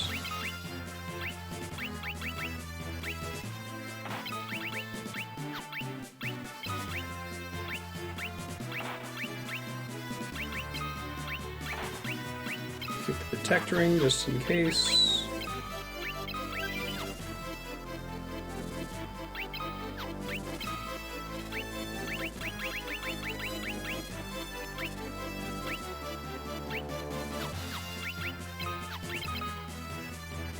Okay, so she's close to a sword and a spear. Oh, maybe it's that they can only get a fixed amount of XP, weapon XP per battle? So now I'm learning about this a little bit more than I was before. Like, I don't know if casting Holy multiple times in battle gets you more Holy XP, or if you can cast it once, you get your fixed Holy XP for that battle. So it makes sense if that's how it works.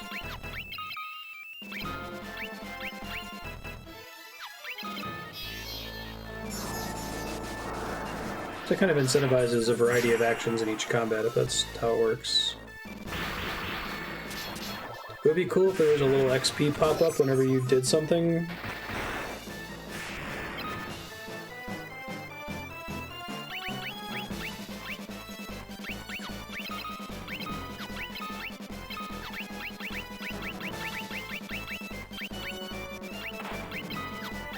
Get that feedback to know when something's working or not.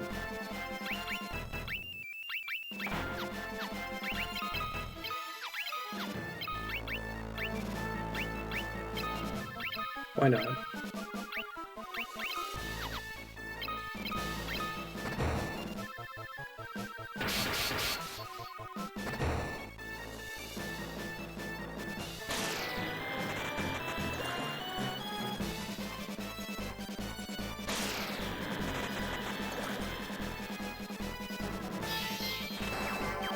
You tried.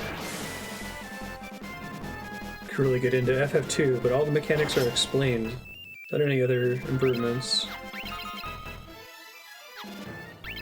Would be very cool indeed.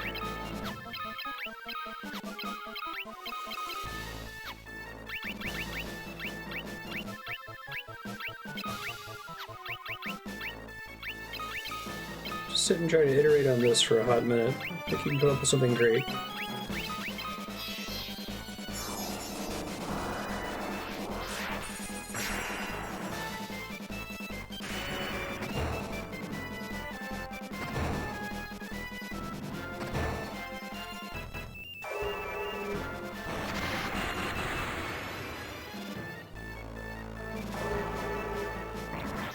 Oh, you know what would be really cool? I didn't think about this until just now. But if you needed to get certain spells or certain weapons to threshold levels in order to unlock jobs that did something else, that would be a fun little grinding game. Once you have sword to level 5 and shield to level 5 and the cure spell to level 6, or some combination of something like that, you unlock the paladin class.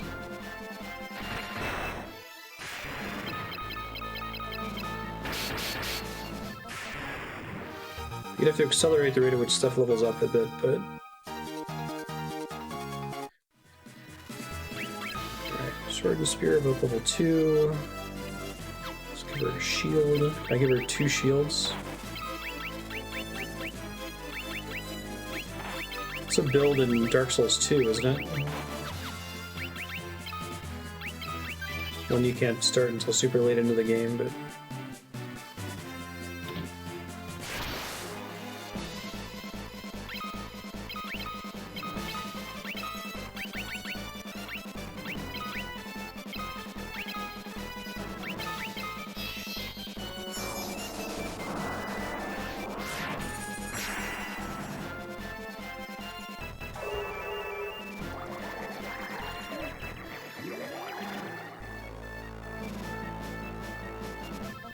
She tried. Wonder if that gave her shield XP.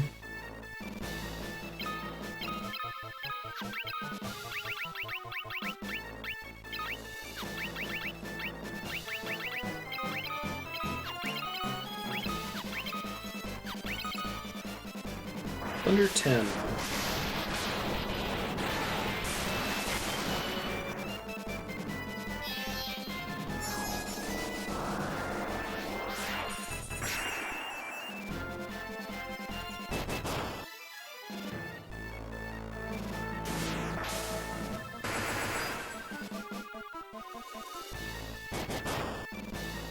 Dispel from Leon, weird.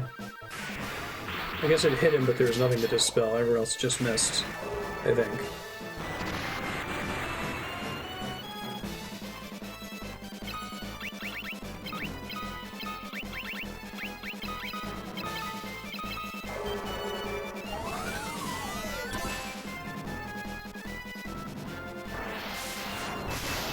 Double shield beginning of the game is a strat to snowball.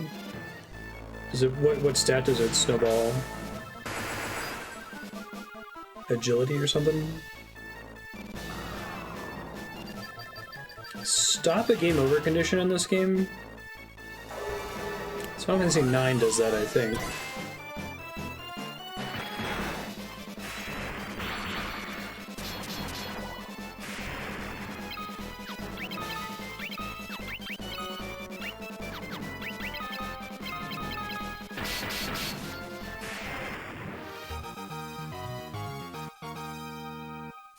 Shield level increased.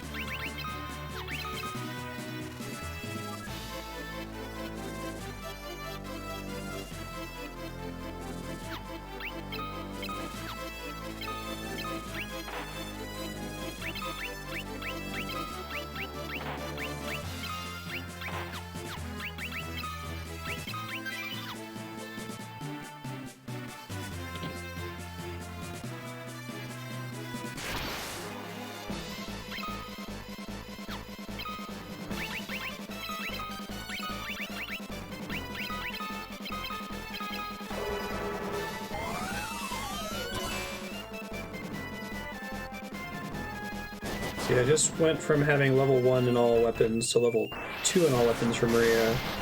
Previously doing between 200 and 300 damage with Ultima. Single target. So I'll try casting a single target again here in a second, see if that changed anything. Or if it's just based on spells. I would guess just based on spells.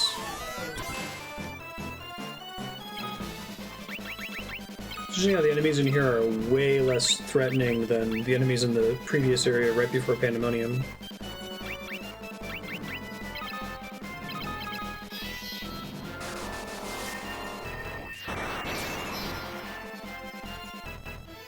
Varian's getting up there. 1,000 damage per spell, it's pretty good.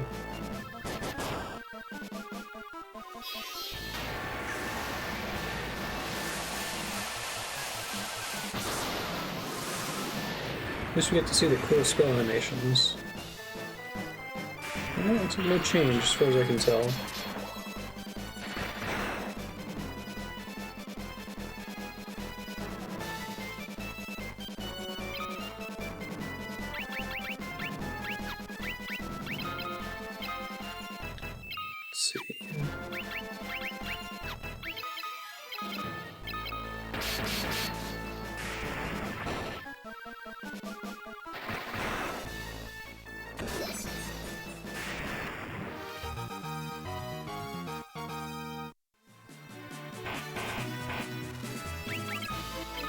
Poison.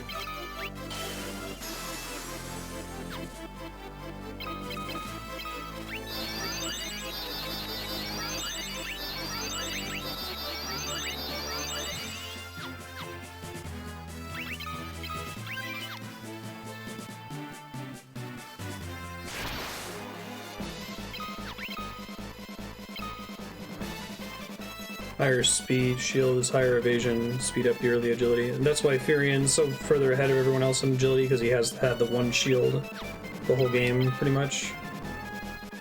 Remember, he has the highest HP party member right now, right? She was so far behind before. It's incredible.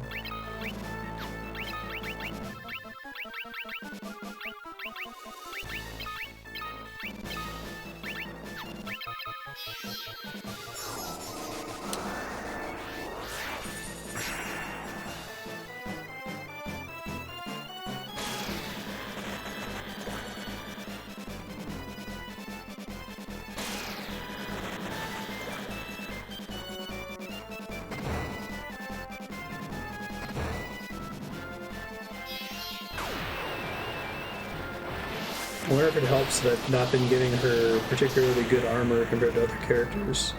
So she tends to take more damage.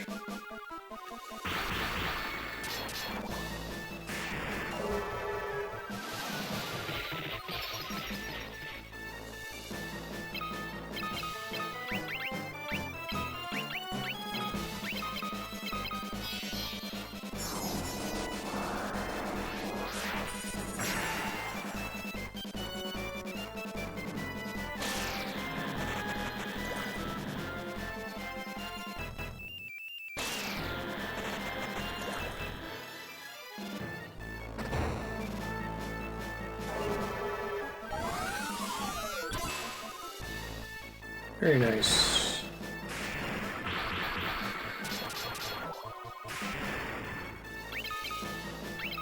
Plenty of enemies to Osmos on this floor, at least.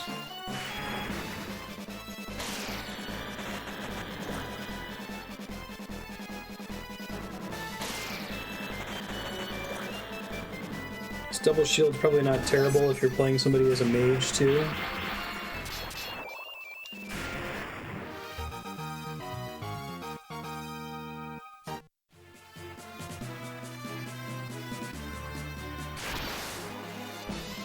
Feels kind of progressy. I'm a little worried. So we'll see what happens.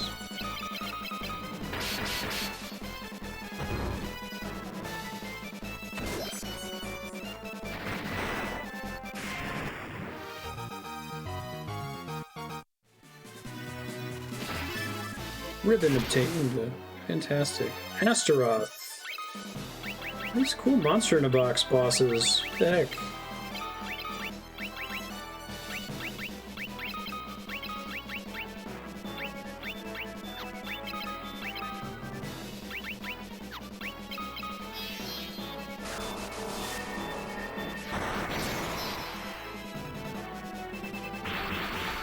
Well, I mean, even in the late game, it seems like if you're never going to be physically attacking, having double shields is a pretty good way to make that character extra tanky.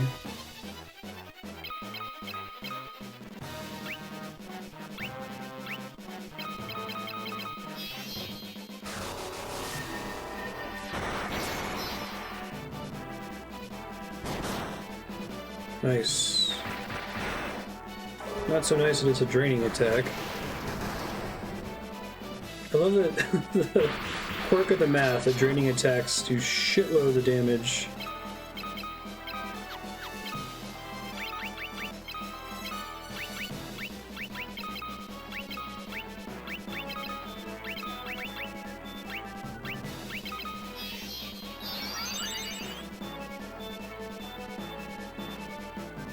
Elemental resistance is probably stacked, sure.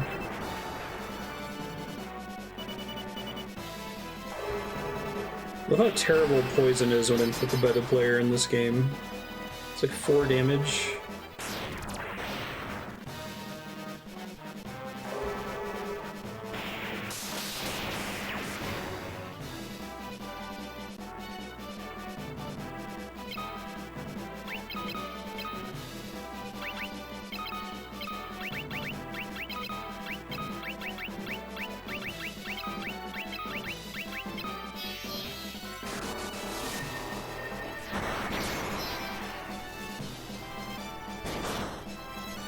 Jesus. So I might actually have to try with this fight, because the boss can heal himself to full pretty easily.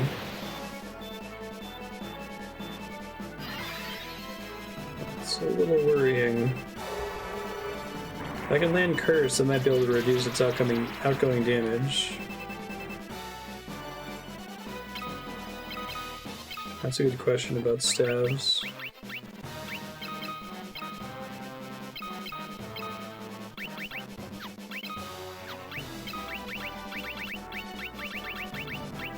Which damage does the Wyvern do?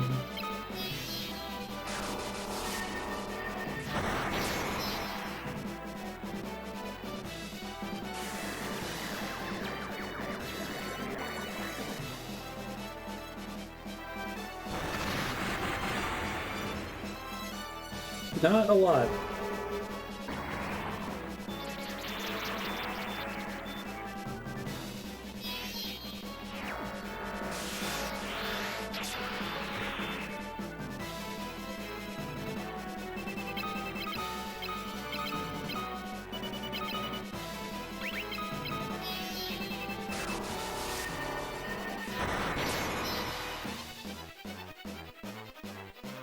I'll just actually cast Drain. Okay, it's way less healing than if he had just physically attacked me and gotten the passive Drain. I think I need to have Curse at like level 9 or higher to have a chance of landing it on these bosses.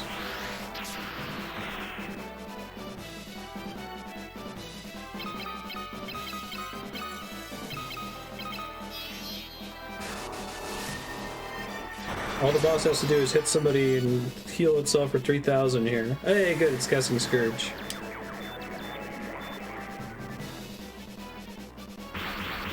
That would be awesome.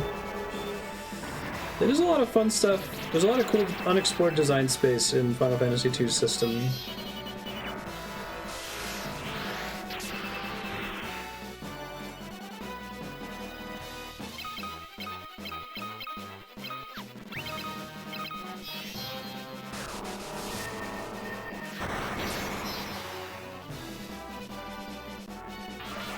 Well, this is why we bring Protect Rings.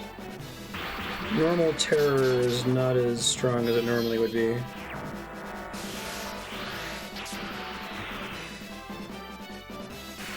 Oh god, of course. Rose Guy in the next turn.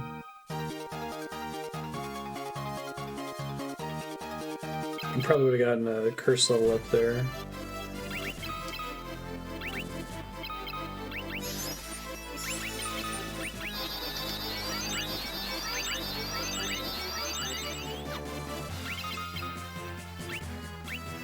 Who else gets ridden? Probably Furion.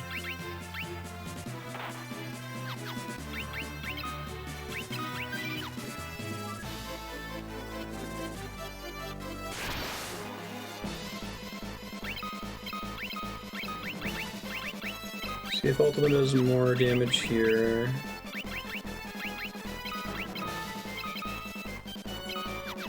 Actually, hold on. Let's do this first.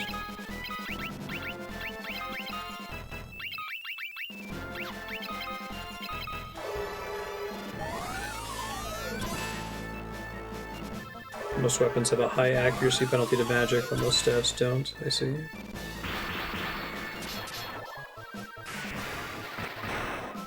That's another thing that would be cool if that was revealed a little bit more.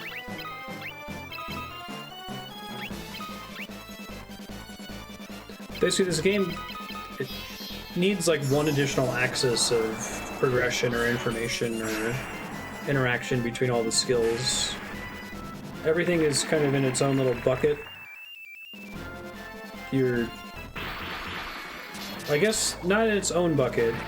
I guess your magic does scale in damage based on your intelligence or spirit level, that kind of a thing.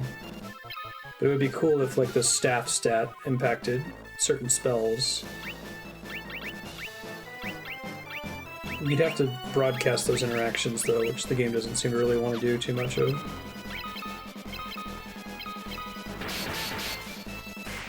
I think spell accuracy doesn't affect damage at all.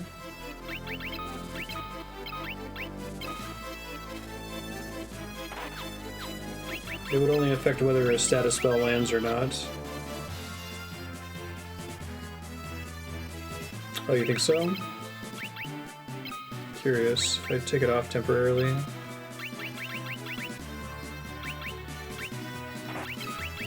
That includes shields too.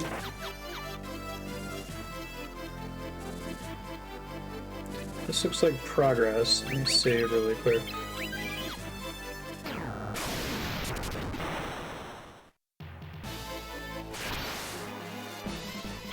Maybe not, actually.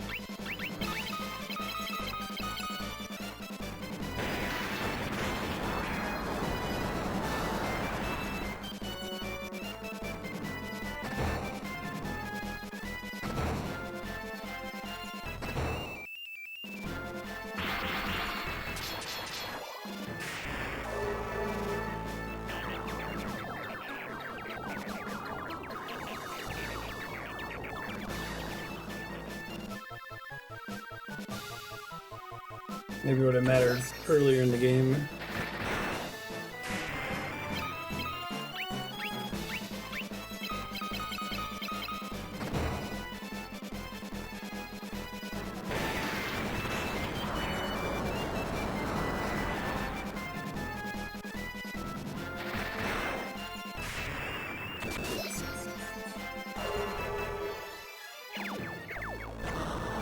There we go.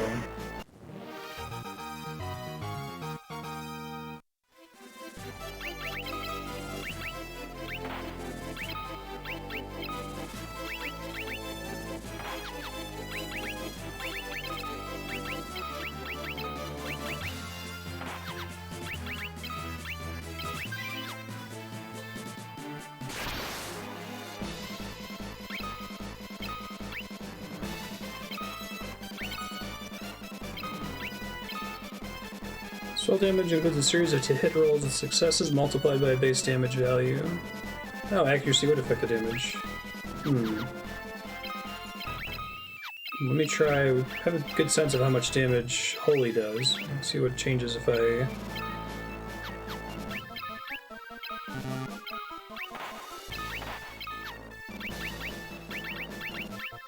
Can't remove in battle, can I?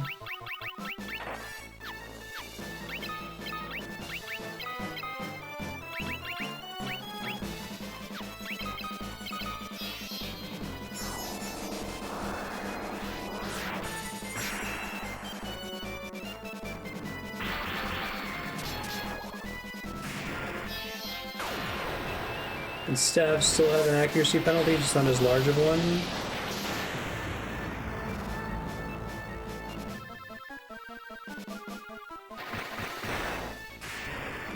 Can't be that big of a difference. Doesn't look like it anyway.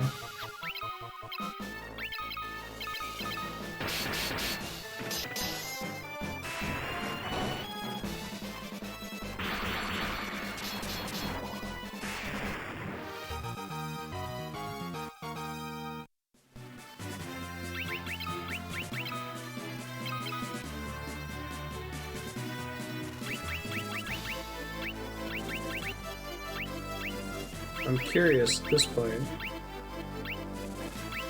I've had that ice bow for so long.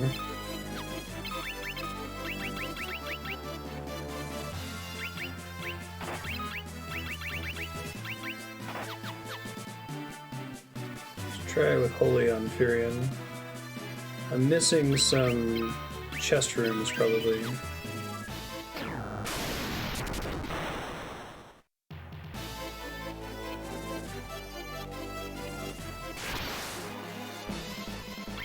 Try single target Holy, no weapons equipped.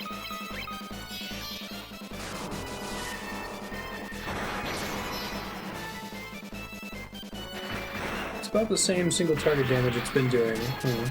Weird.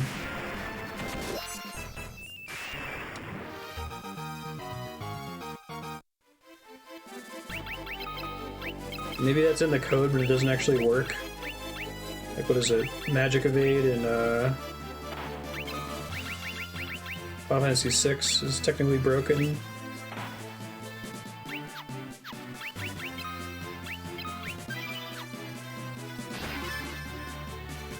Surprised that wasn't a monster in a box.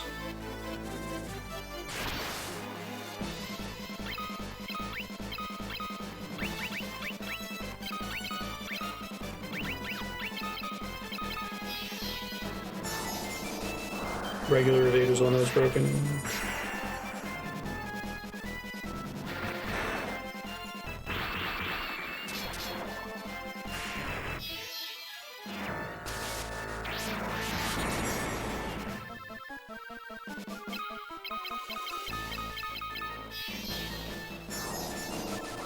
Didn't that make, was it like the Paladin shield or the Curse shield was super good as a result or something?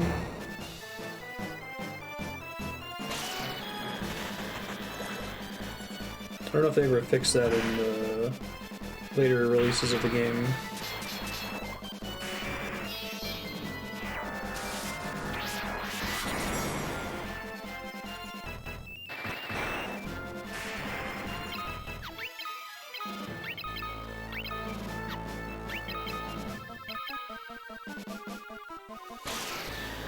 Fixed on the GBA port.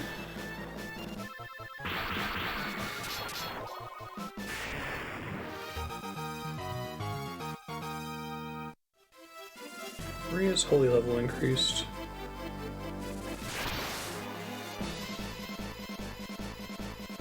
Made the wizard bracelet a naked 8 materia slots.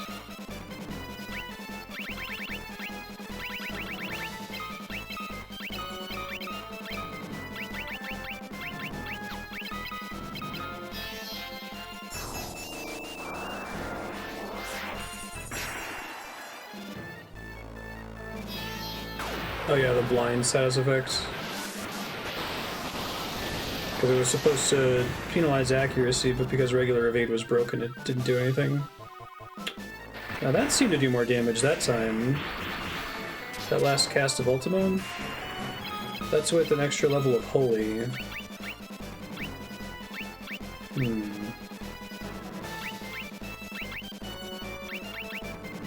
Anything else has gone up significantly.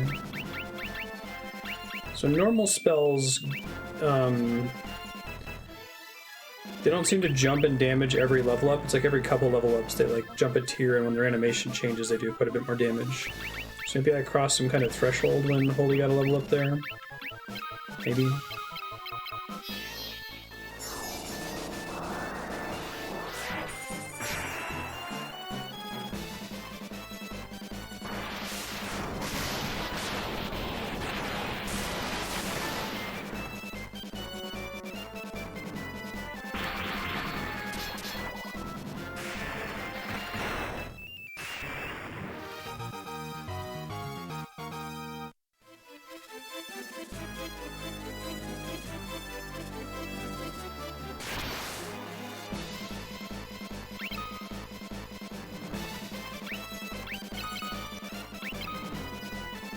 Yeah, right.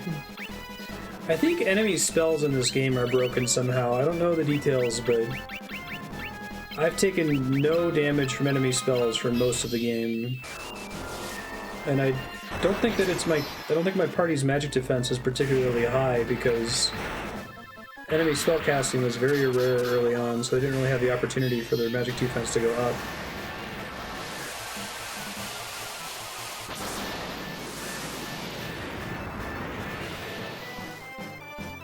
Equipment can be used as items in battle for level 16 spells. Yeah, I have the same problem, Aki. I would totally experiment with it more. I think you can't break the items in Final Fantasy IV.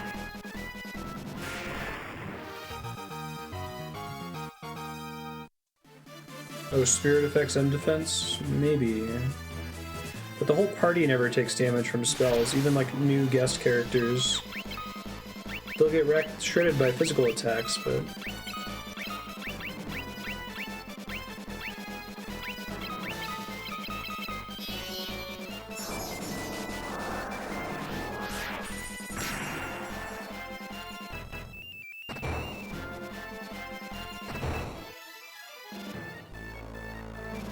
I thought magic defense was a completely separate stat from spirit.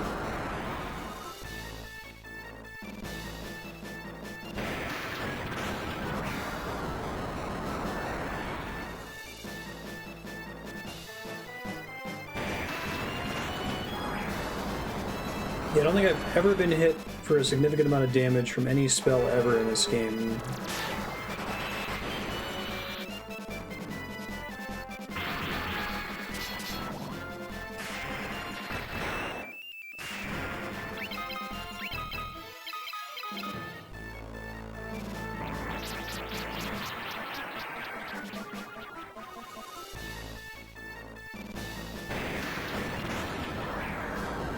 I don't think that physical defense has a stat that can increase in via combat, though, like magic defense does. Magic defense can actually go up whenever you get targeted by an enemy spell.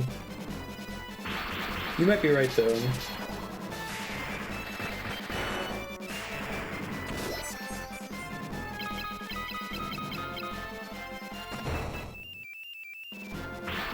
I'll check what their magic defense is after this fight. I'm curious.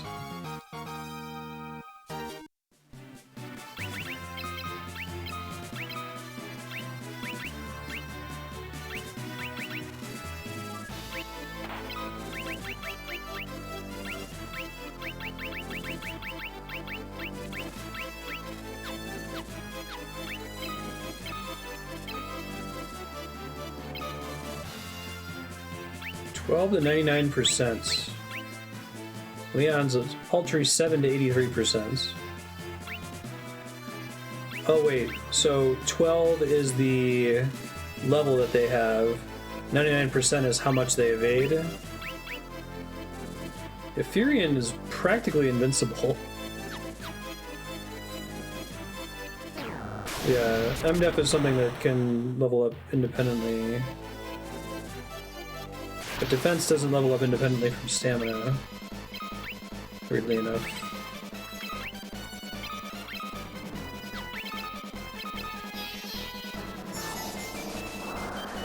This is a regular-ass bomb from earlier in the game.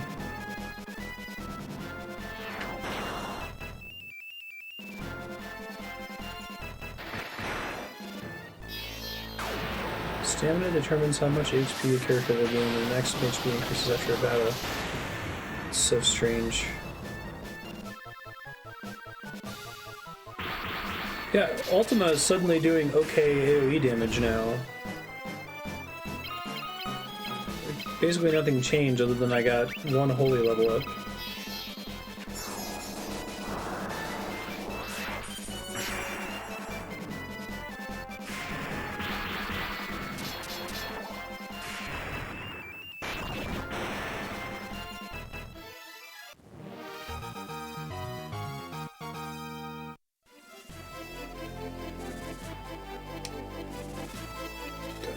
Hey, secret of hallway.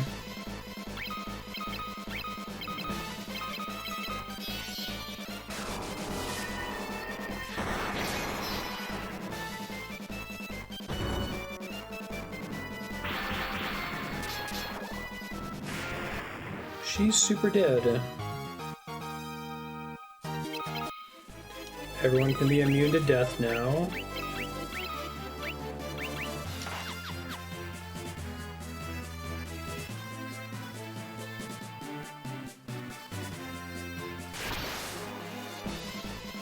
Roundworm.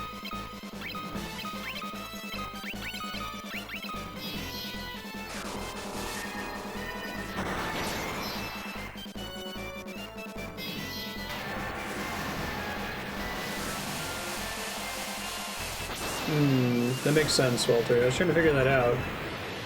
Instead of getting like 5 per battle. Yeah, so she's still behind Furian's holy damage, but Ultima now does like double the damage it was doing before. I must have crossed some threshold somewhere.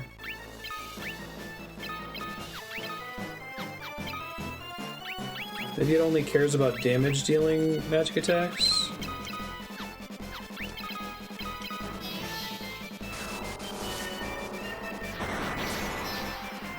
Or maybe the whole it scales based on the level of other spells thing is just not the case. it mostly scales based on her intelligence stat or something.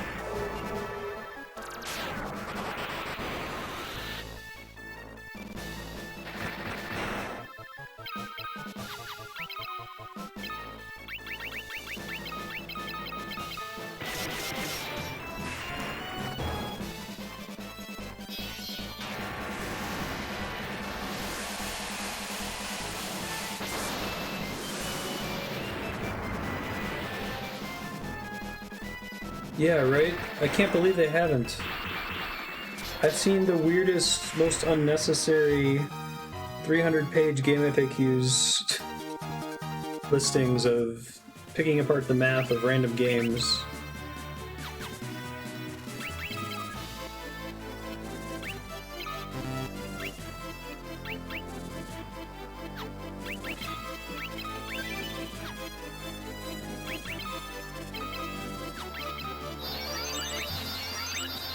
Fire is close to a level up. I'll try to squeeze that in. Thunder, and Haste, and Osmos.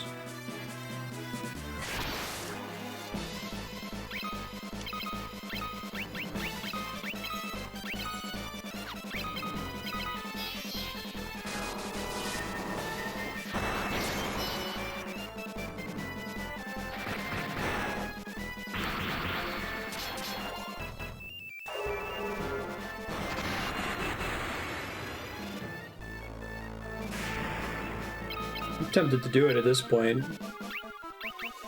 One of these days, when we gain the ability to will ideas into existence. I'll make my Evo Search for Eden spiritual successor game, Metroidvania. Make a Final Fantasy II inspired roguelite.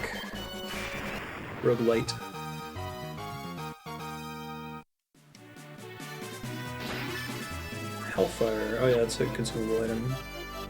Kind of boring.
Grandma Apocalypse. Yeah, I can see that. Play that game on stream at some point. Run it concurrently with some other game. Probably would be a good candidate for fast forwarding.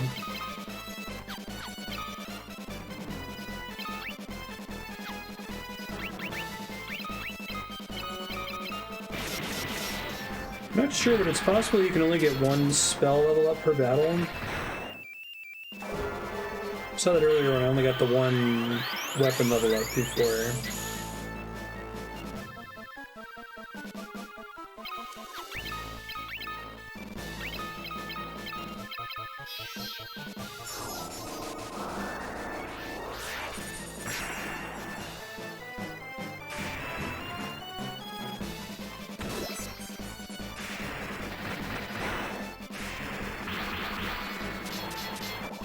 Very nice.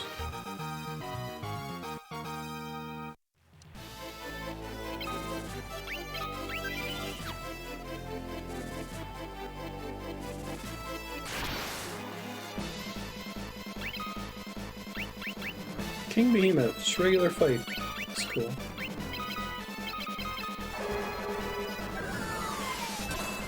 This guy has 0. Shoot.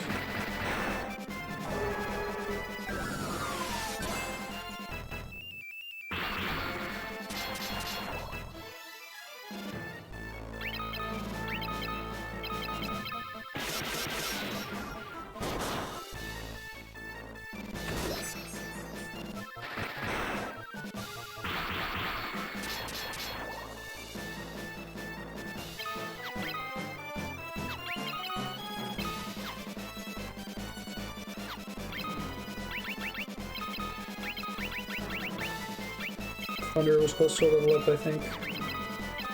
So was Osmos.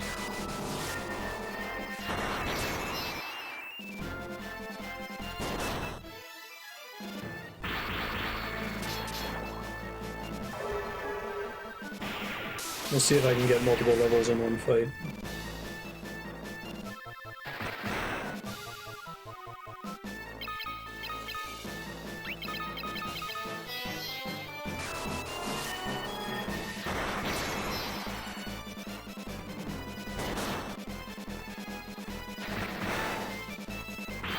Yeah, I think removing the mystery would help a lot.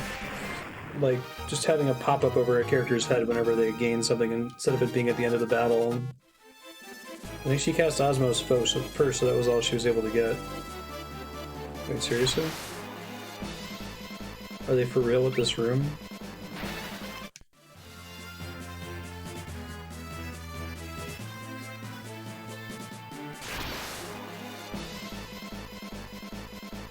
Not running away from the King Behemoth.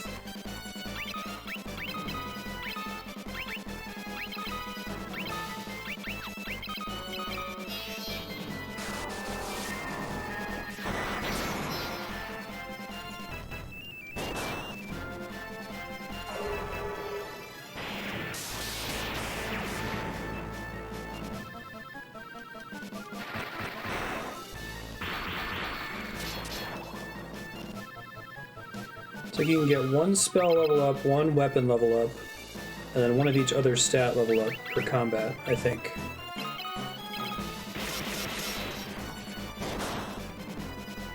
Nice crit.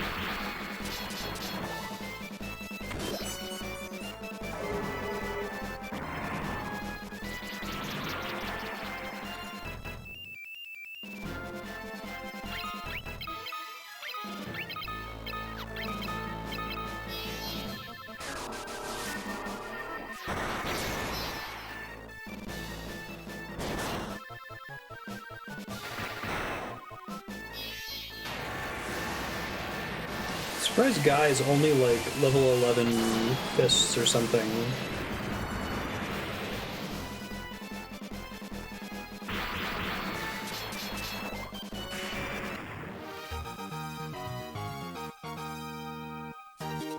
Power Vest. I think that's a cool item.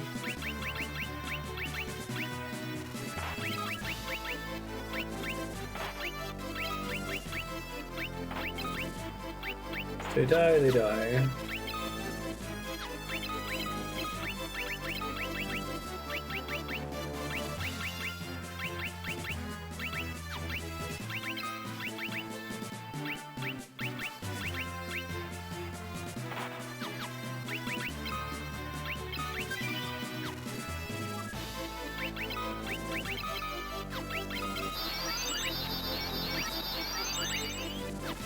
I'm gonna see a level 16 spell, it's gonna be Cure.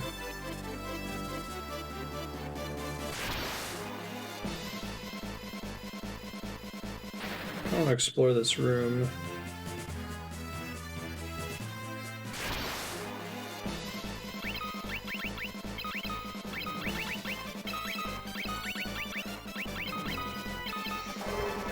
These elemental Gyguses are the bosses of the previous dungeon.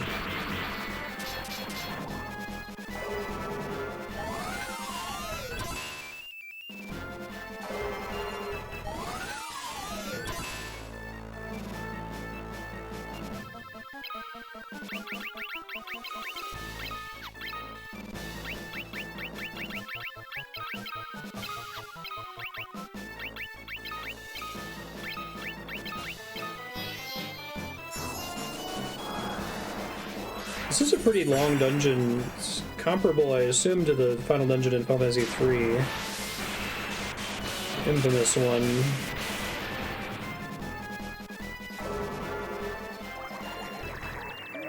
With, I assume, no save points in the original game.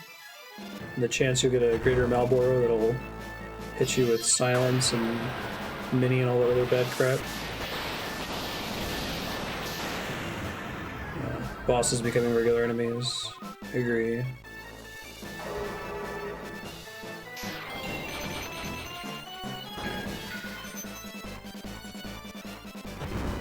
It's fun when like Dark Souls does it.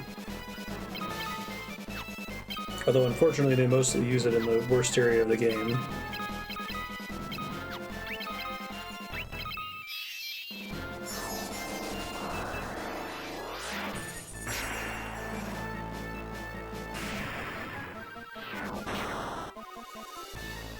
$200 damage. Truly crazy amount for this game.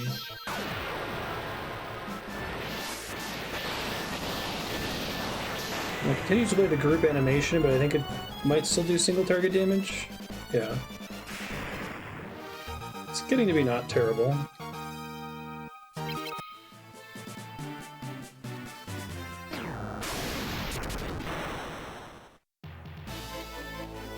This looks pretty important. It's pretty final roomy. Alright, let's see.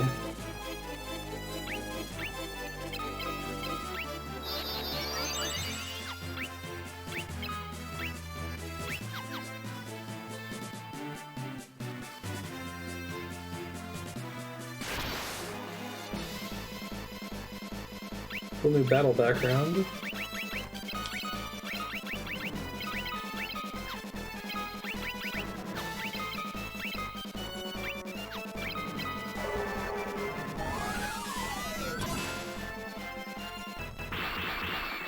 Remind me, what does Oversoul do in 10.2?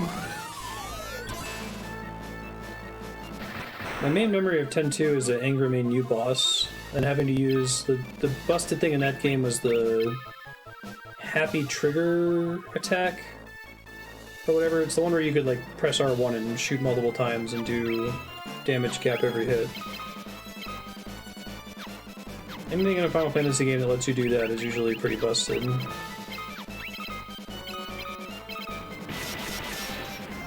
Trance that lasts the whole battle. Okay.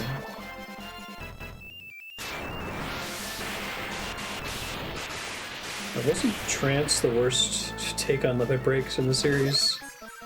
I guess 6's Desperate Attacks might be the worst just because, like, very few players ever saw them. I think in several dozen Final Fantasy VI playthroughs I've seen one Desperate Attack.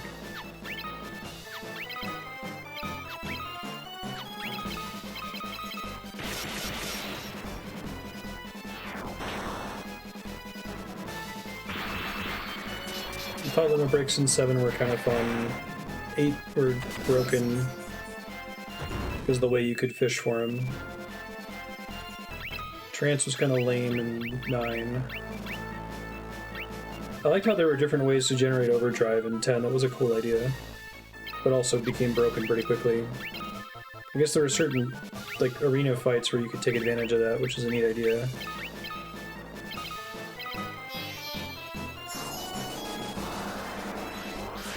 The difference between a regular enemy and an oversold enemy was close to the difference you'd expect of an FF9 character to be Trance for the whole battle.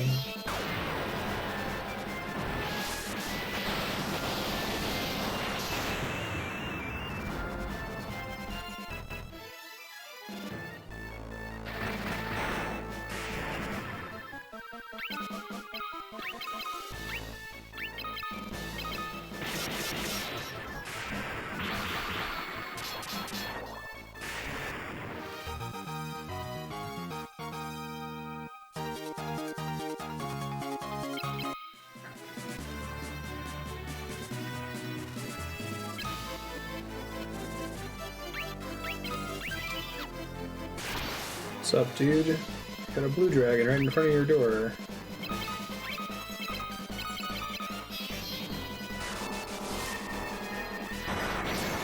So we've got probably not enough time left for me to want to switch to Final Fantasy 3, but also just enough time that I might want to take a look at the optional dungeon. I'm not a big fan of doing post-game content after the credits roll in games, but we'll look at it for a little bit. Triple overdrive AP, triple AP, yeah. That shit was cool. Thinking about it, I think one of the big problems with RPGs is just that, like, there's one thing you can do and it's deal damage, and there's one value that you have to deplete to 0 and it's hit points. Imagine if every enemy had all kinds of different things that you could deplete to end the battle. Just degenerates so quickly to what does the most damage, what gets the enemy to 0 hit points the fastest.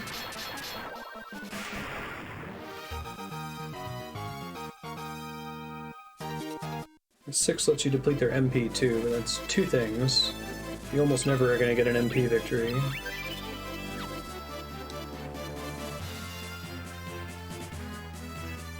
You have braved the bowels of hell to reach me.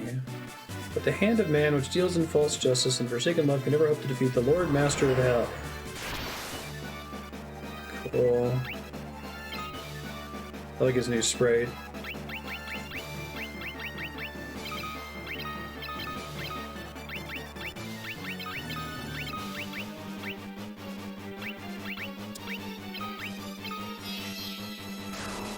I've heard the Black Mage's version of this song so many times.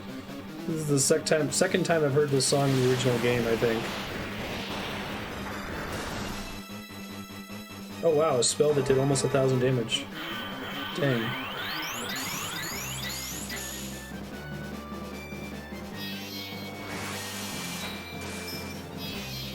Star Ocean 3 allows for MP kills. It's cool. Cool if enemies had like a burn meter and a poison meter and all these other values that if you could fill them up they would just die.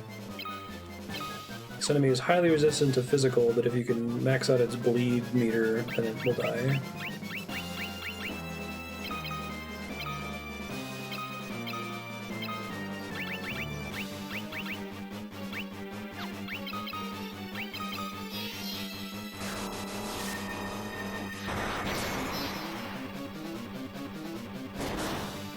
Holy shit! That's cool. We recovered all the damage I've dealt to him so far, I think. Probably need to start manually casting regular Protect on folks. Not group casting it.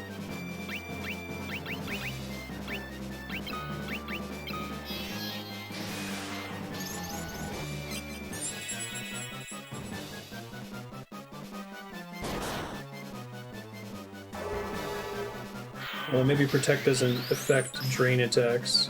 It seems to just scale based on your current health.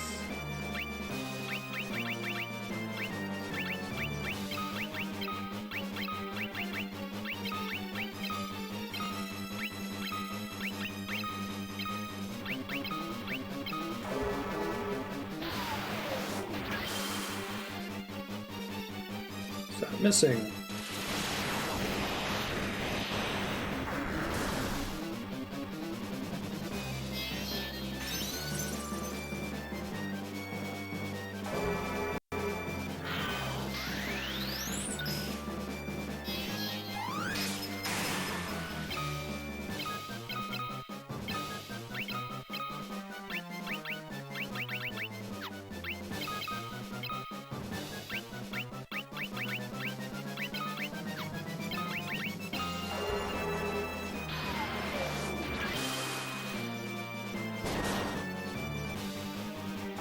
Bye, Leon.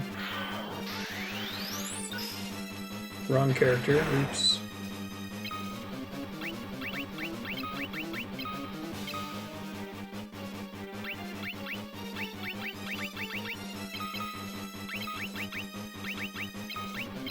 See if Protect actually affects how much damage it can do with Drain Attack.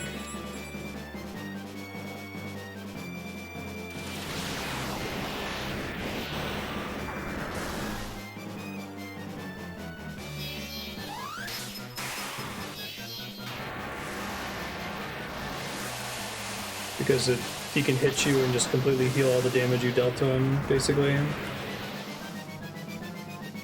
have to fish for a curse. See.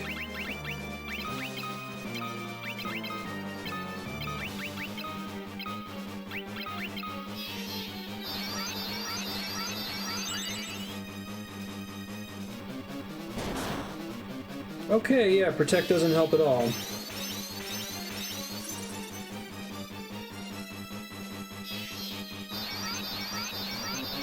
Leave guy dead. Too many hit points. Hopefully when he tries to hit Furion, he just misses.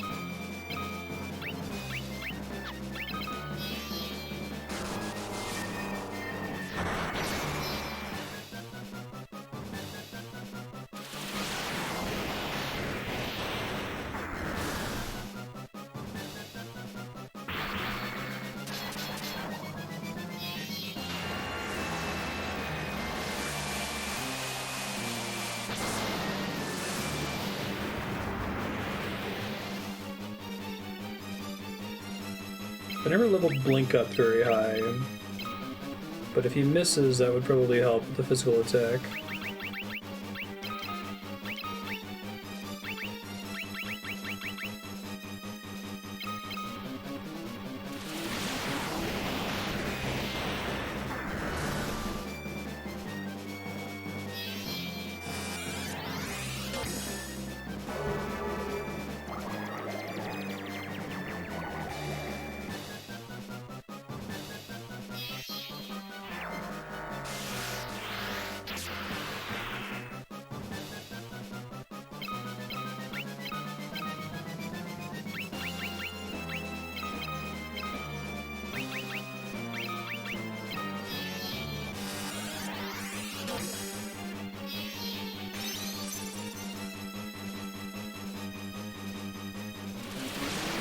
Keep casting Flare, buddy.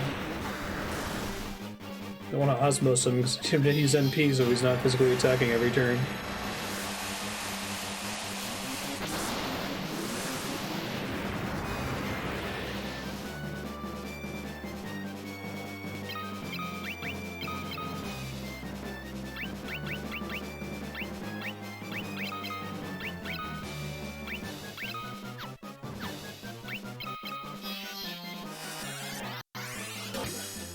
So it'd be great to have like level 10 Blink. Well, so much for that. Oh, it doesn't dispel Blink. Okay, that's good.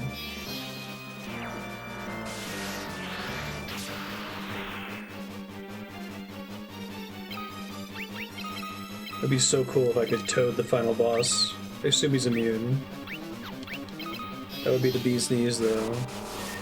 I think if I had spent all these turns casting Holy with Furia instead of casting Blink, I may have him pretty close to being dead. Ooh, ultimate attack. That's cool.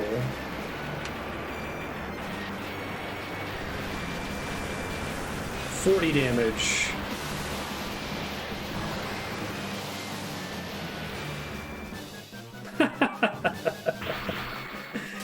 Not quite 40, but...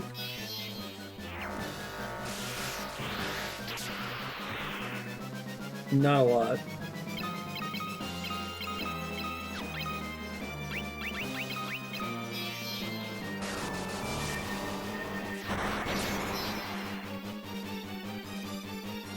Uh-oh, that's not good. I don't think I can remove that. Oh, it missed, thank God. The ribbon maybe protects against it?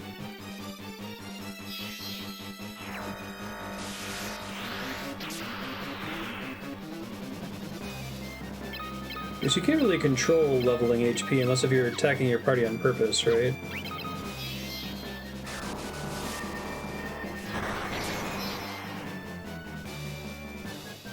Yep, keep casting Flare. Don't physically attack, please. Doing me a great service at the moment.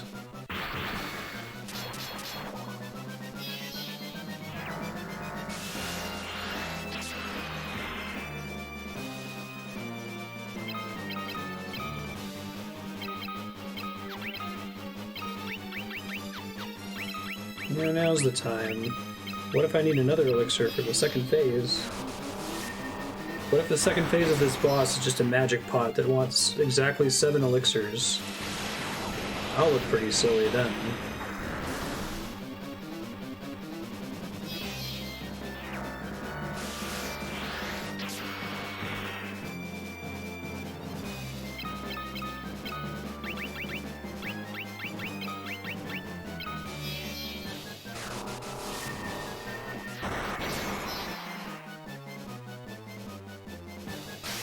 Slow 16.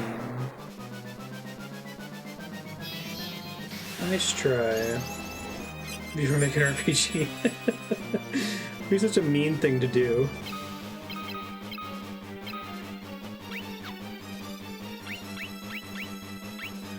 Maybe there's a way to do that in a way that's kind of cool.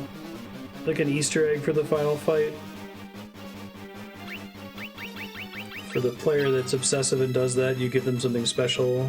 Or like, it's one of those, like, you know, come on, we have to get everyone in the world to pray to help us beat this boss. But instead, it's like you just have to throw all of your consumables at it.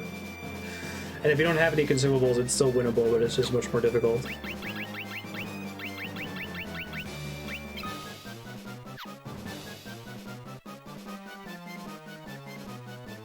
The final fight is a variant of a magic pot with no indication you have to give it anything. Yeah. It'd be cool if instead of having to use your turn, it just like started eating your consumables for some benefit. Removing shields, that kind of a thing.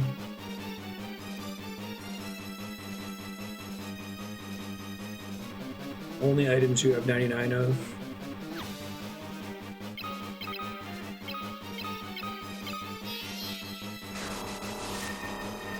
FF5 Go-Go is the one you're not supposed to attack, right? Because it mimics you.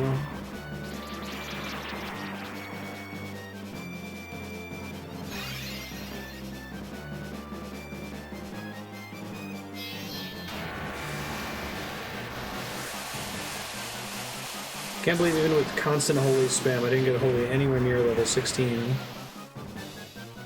Even against endgame enemies. You just have to stand there where the water is counting. It's clever. Like more puzzle fights like that.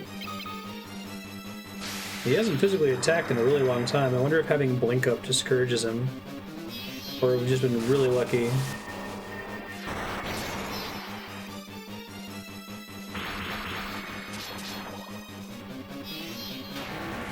This is where investing in magic is paying off, because he is really resistant to physical damage.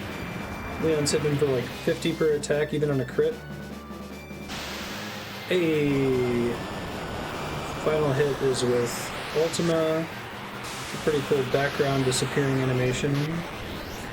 Pretty cool boss death animation too.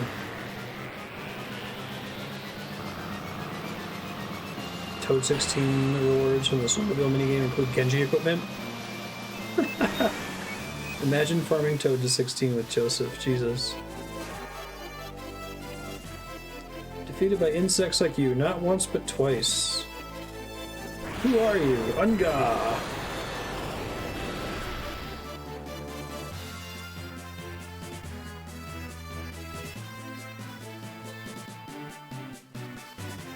Alright, Leon, you're forgiven for trying to do a fascism.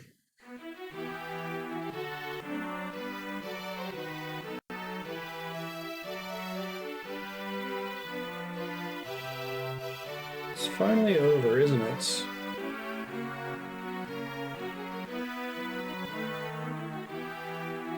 Combined strength with Cashman and Finn, we will build the kingdom anew. Together, Princess, we will create a kingdom even fairer than the old. Though once a coward, I now stand here a man. So I guess Gordon is like his original idea for what later became Edward, Final Fantasy IV. I love seeing that with creators, where they have this like consistent idea that they try to keep coming back to.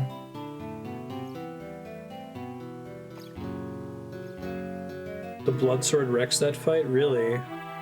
Does the Bloodsword have weird math or something, even though the damage value is low? Who am I supposed to steal from with the Empire gone?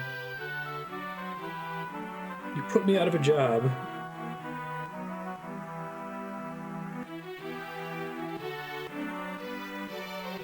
Should play Mystic Quest again. Should I include that in the franchise focus? It's pretty short, isn't it? It's got a pretty sweet soundtrack. Fisher-Price Final Fantasy.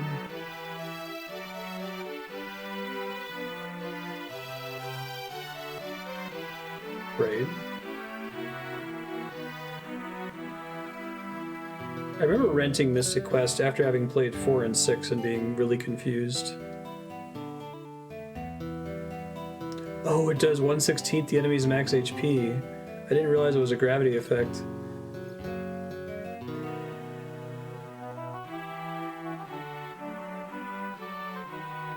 But it doesn't... It's max HP, not current HP?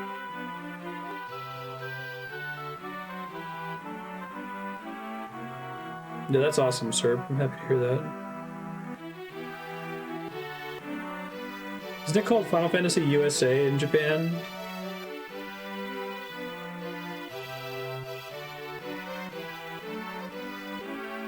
Wow, that's crazy. We're now going back. Don't go! Furion, stop him! No, let him go. He did a fascism. Make Final Fantasy 2-2. Tell me what happened to Leon. Minwu, Sid, Rickard, and Josef. The folks who died.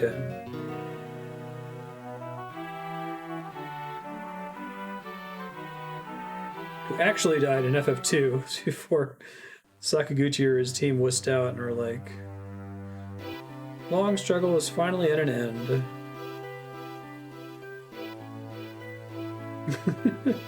Leon spent the rest of his days hating himself, becoming immortal in the process. Monsters plaguing the world. All had vanished without a trace.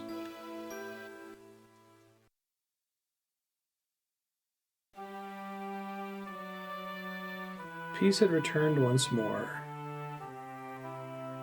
There's a lot of really cool sprite work in this remake. The doves there.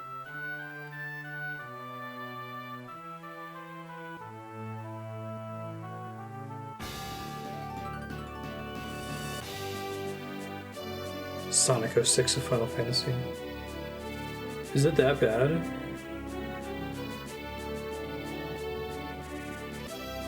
Did they do a remaster of Mystic Quest? Oh, look at any of the enemy sprites in this game from like the PSP version, which just they lose all of their identity. It's become really generic fantasy. I really like good 16-bit Square era sprite art.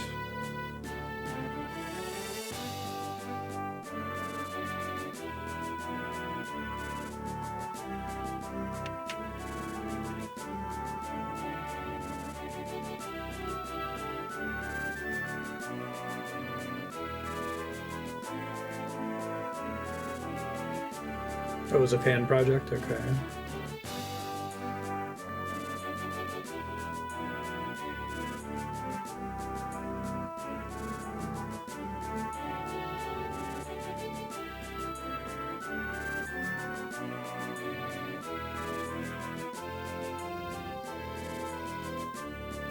Music supervisor.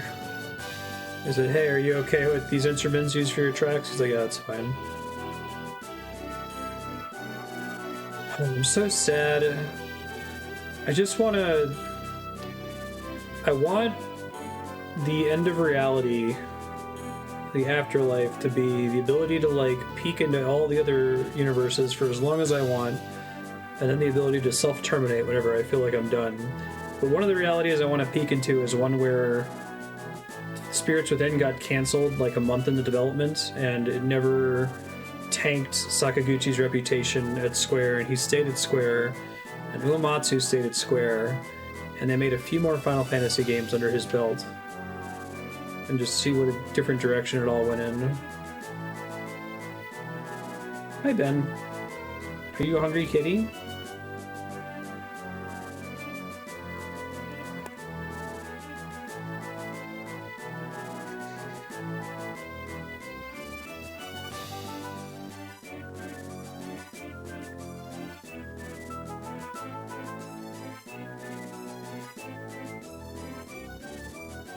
Fans did a remaster. Oh, it never got released. Huh. People were paying for it? That's even more surprising. Your fan projects are never ones that charge money. Was this Japanese then? All Square Enix staff.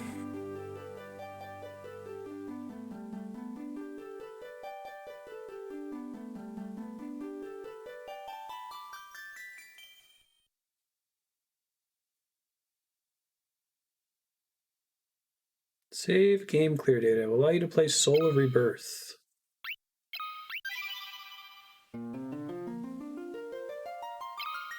Soul of Rebirth. Game clear. Saves you in Mythril.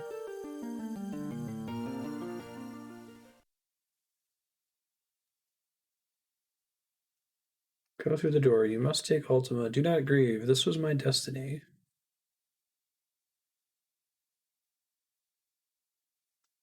I'm not going to commit to beating this, but I'll check it out for 15 to 30 minutes or so.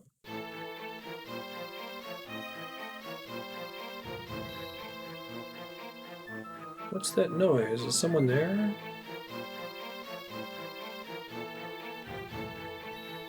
I wonder why they decided to make this post credits. Gordon never died.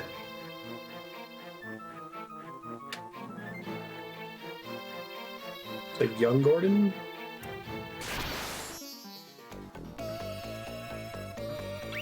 Oh, quadruple question mark. Even cooler. I never gave him a spell, did I? Damaging spell?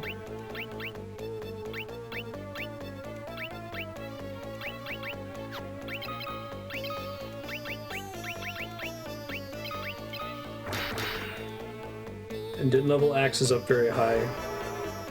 Oops.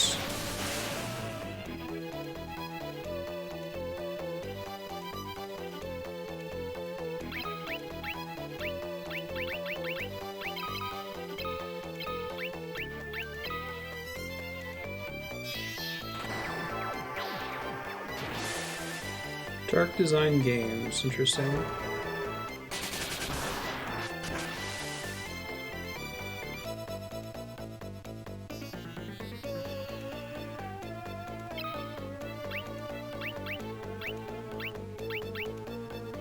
I don't know why you would take Sap when you could have Osmos, which is just like strictly better.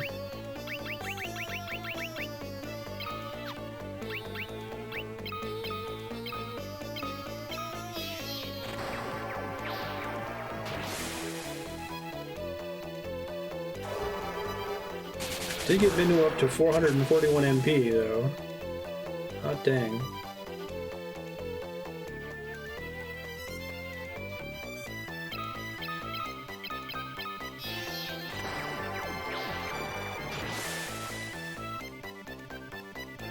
Teleport's potentially pretty strong in this game if you level it up high enough.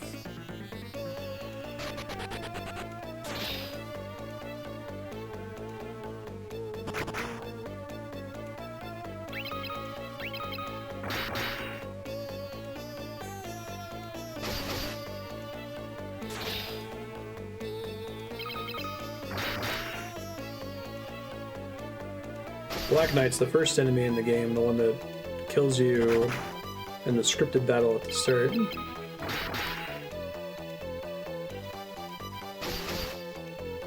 Teleport's the best instant death attack.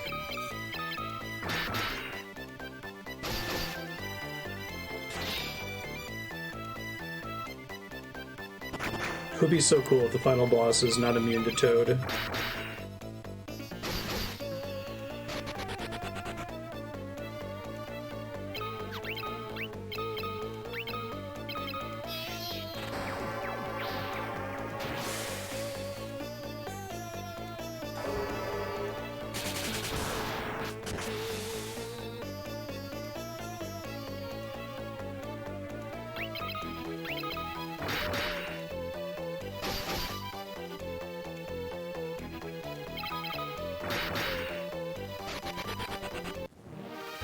Sweet. And use axe and shield and teleport and evasion and spirits. I like characters named quadruple question mark. Minwu, White Wizard of Finn? Oh, it's Scott. Well, I never met. But I met him at the beginning of the game. He gave me the ring. He never actually joined the party, right? That's cool.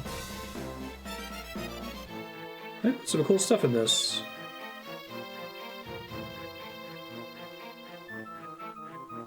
You're as dead as I am.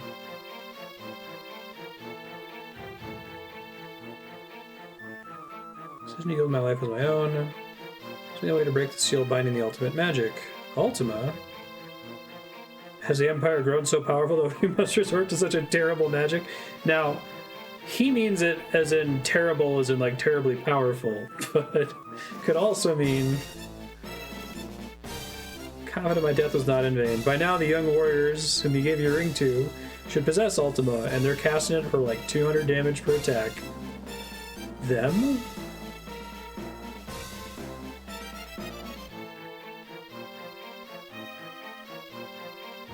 They're in hell. But yeah, they're okay with just being in hell.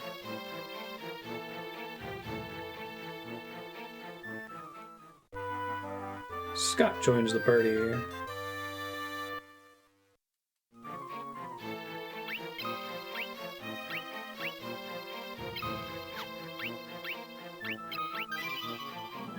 Save that one file there. Oh, I don't carry over any of my gear. That's interesting. What about my items? Nope. Neat. This is pretty cool. I like this.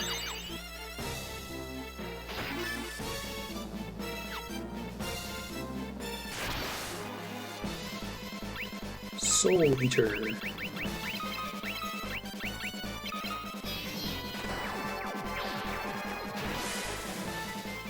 So is Scott's stats based on any of the other characters you've met up to this point, or no?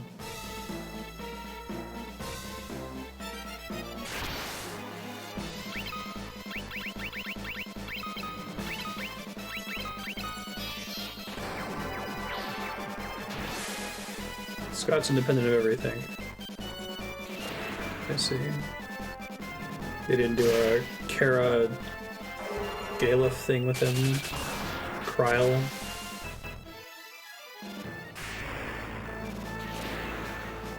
Krele.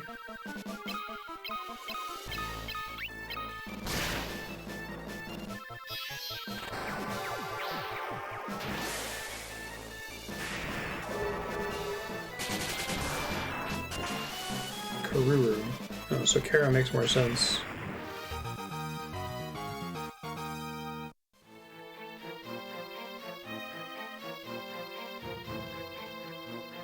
Nice try.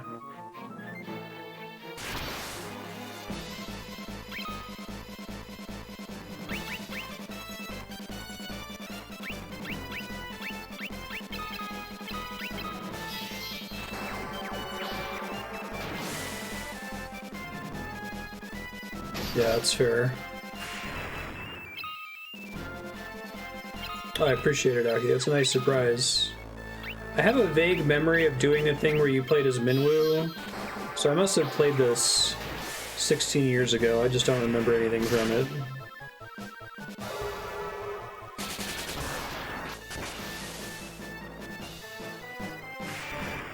I don't think it was possible for me to get Osmos from Minwu, but him running out of MP is a serious concern, I guess. Trap rooms, even in the bonus level. Oh, isn't this a mythological thing? Glasya, Labolas? I feel like I've seen that in other games.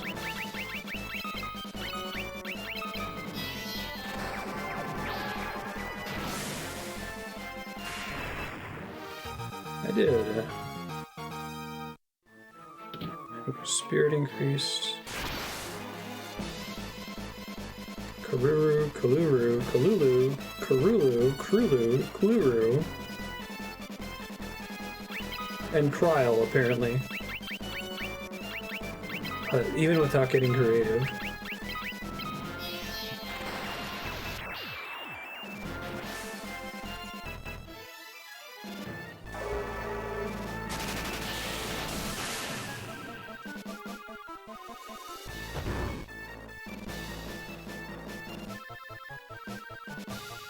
Just Kerr.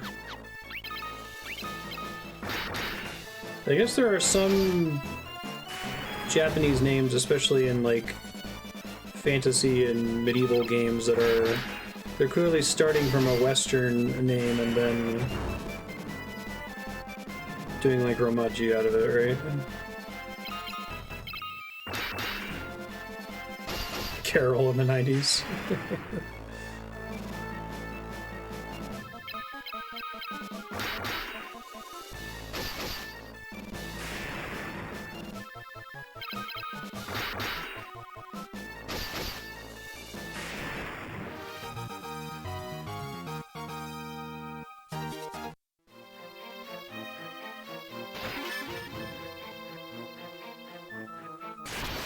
On the 50 Crystal Tower raid boss. Gill Snapper. I like how there's a lot of new enemies in this too, instead of it just being repeats of enemies from the main game. I'm sure they all have separate entries in the bestiary.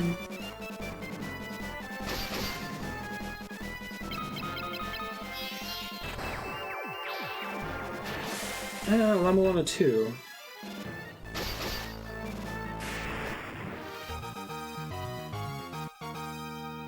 Any of the Castlevania games, maybe? I feel like I've hit an enemy and had a little name pop up that says that.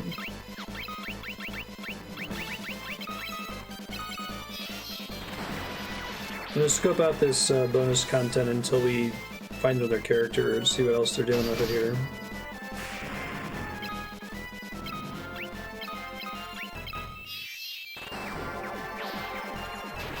Watch people play Old English patches for FF5, many lines that just became fill-in later. It's interesting, I played an English patch for Final Fantasy VII, or Final Fantasy V, in 1996, it would have had to have been. Because it was after FF7 was announced in the West, but before it came out, and it was when I had discovered emulators. We were playing it on ZSNES. I remember it being a pretty complete translation.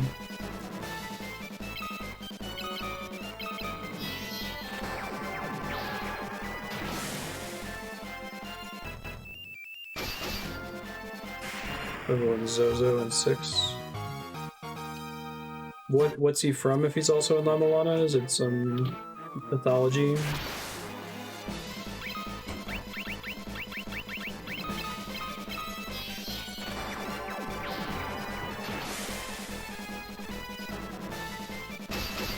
Mega Man did?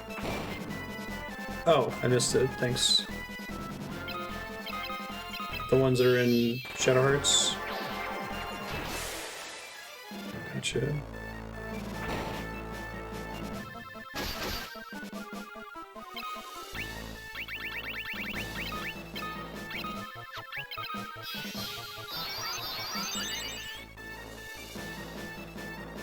So could you get into it? Could this like soft lock immediately if Minwu is really weak if you never leveled him when you got him in your party?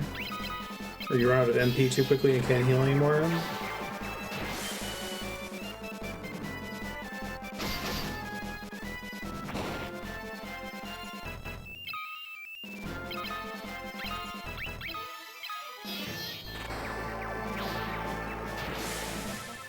So many video game enemies.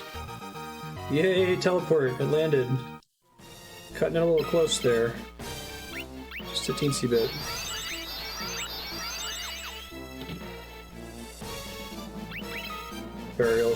Barrier should make it doable.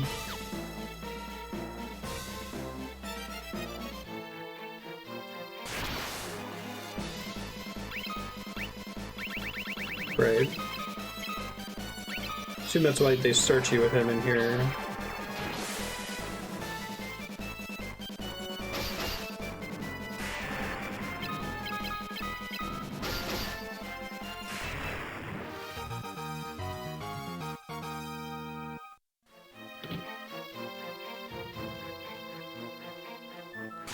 Unknown Cave B2.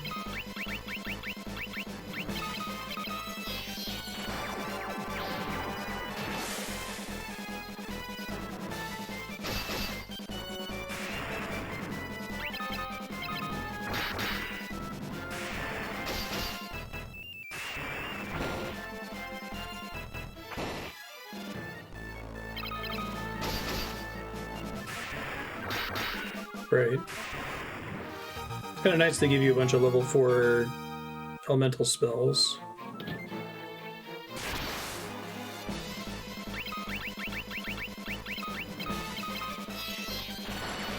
Group teleport's probably never going to happen. Okay. Wow. Level 4? Hey! Okay, they got the Kafka laugh effect out again. Borghen! This is kind of a cool guidance story.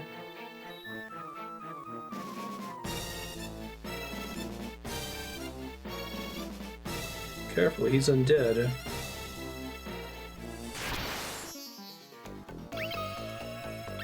She says it's a zombie.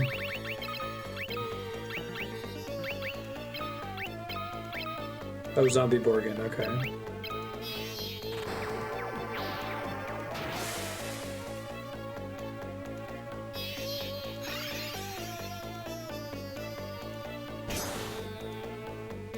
Or Josef. He wasn't able to get very far when we were controlling him earlier.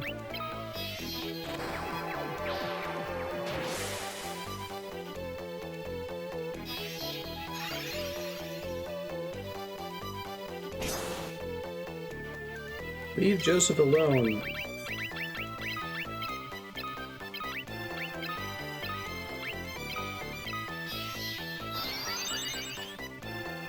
So does he only have the spells you taught him before you left, or can you get spell drops in this dungeon?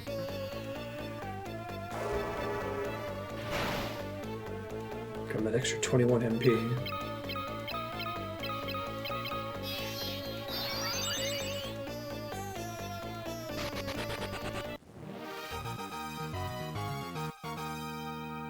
Teleport increased. Yeah, I think you can only get one spell level up per combat. It isn't Minwu. Prince of Kashwan, I heard you were mortally wounded at Finn. I got crushed by a boulder.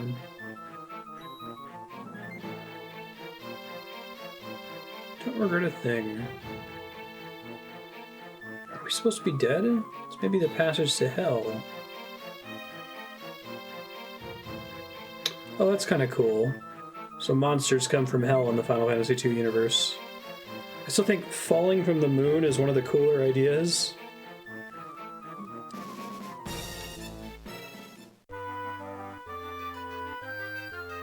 And that Game of Thrones horse drawing that is Final Fantasy VIII.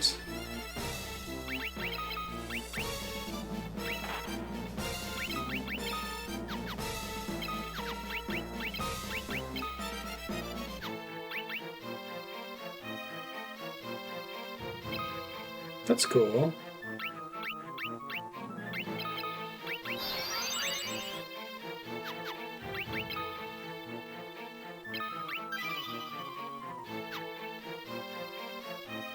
that's Josef. Let me continue on to the third character. I think we'll wrap. Or fourth character.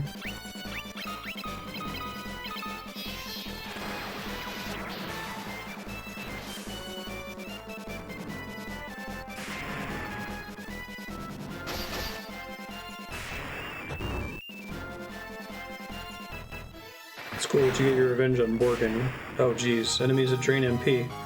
That's not good.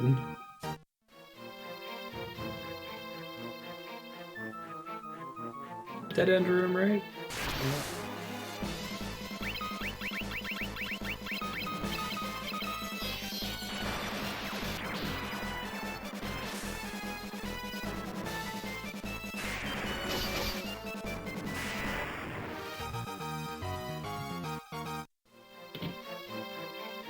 I wonder if the success chance is based on spirit or something, and that's why Minwu's able to hit so frequently with teleport. Death Knights.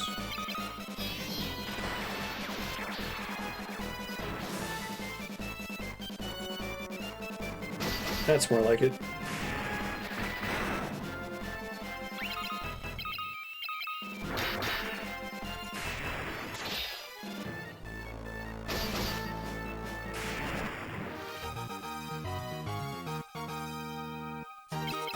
Poison Axe. That's a pretty significant drop. It's a super significant drop. Oh my god. Practically quadruples his attack. So just do a bunch of little mini stories like this one using this game's progression system. Make sure they end around the time when the party becomes overpowered. Obviously, speed up the rate at which you gain spell and weapon XP pretty quickly.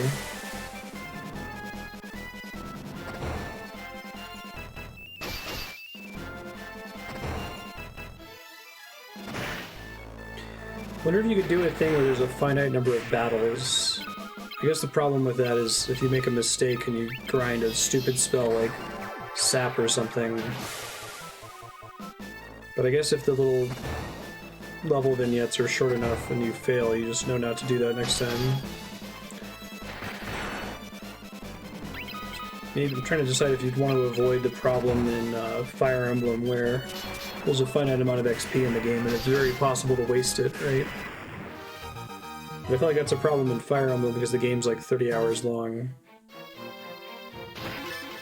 Ancient Sword.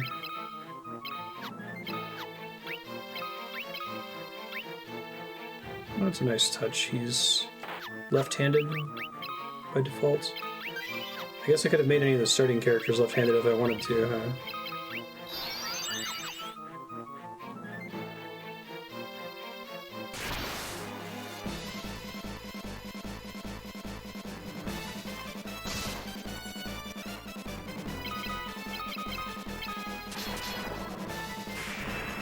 Poison Axe does a bit more damage, just a teeny bit.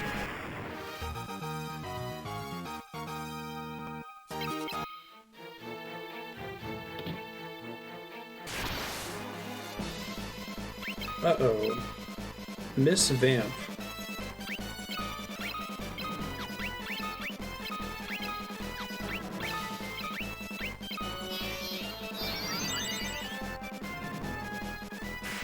Nice. Please don't auto-target Glasya Labolas.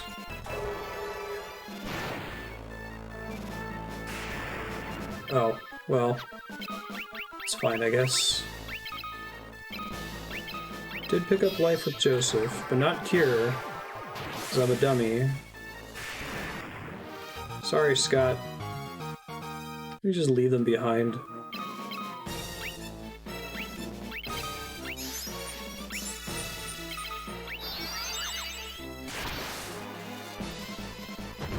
Death Horns.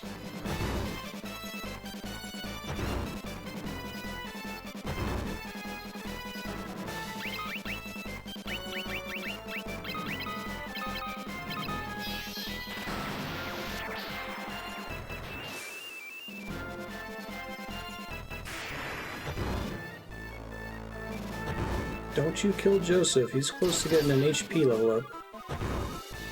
Oh, the Ancient Sword curses, that's kinda cool.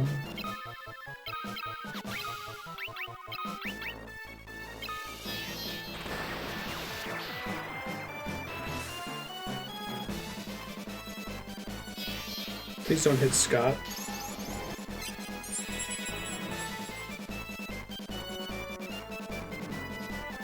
Good choice, good choice, good choice.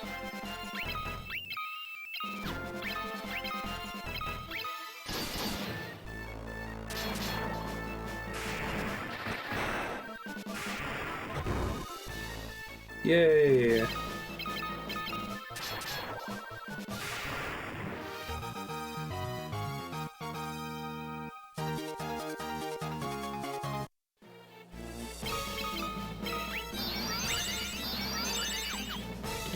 Gotta start playing a little bit safer with Minwu's MP here.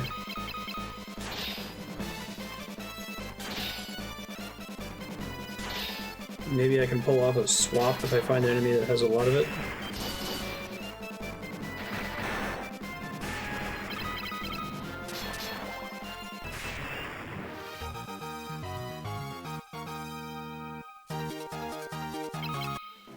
Tone.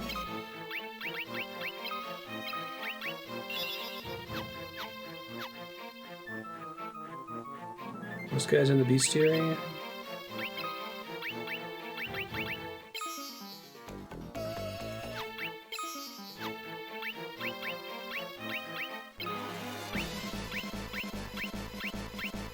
Miss Vamp drops Blizzard.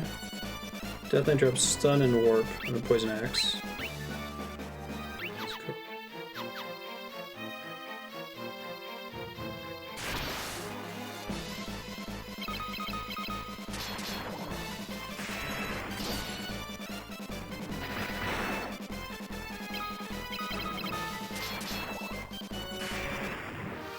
I guess you get screwed down here on resources, you just reload.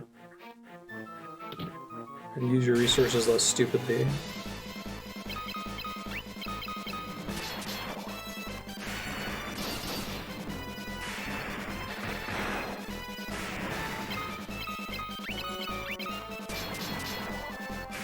That Poison Axe was a hell of a drop.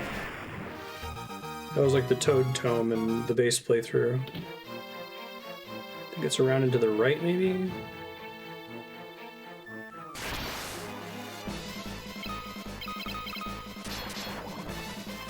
I just want to bump into Rickard.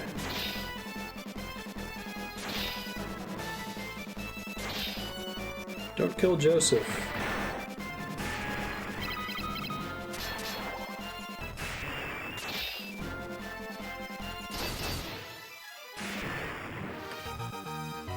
He is bald. Okay. Screw shields, Minwu. It's time to destroy everything down here. Unfortunately, my best healer is not my best damage healer. Scott already have any skill with axes?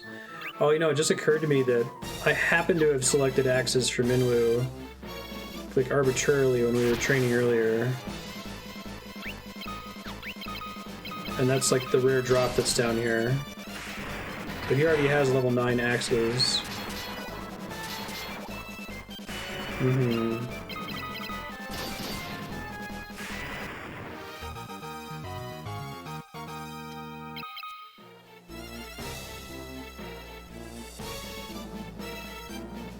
Oh shit.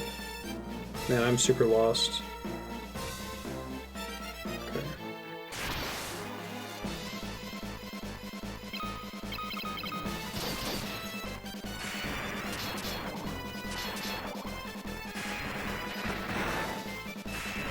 Is Rickard still best to have spears, or are there other drops down here that are better for him? Since I'm probably not going to finish, well, I'm definitely not going to finish this. Just trying to bump into the last character and then call it.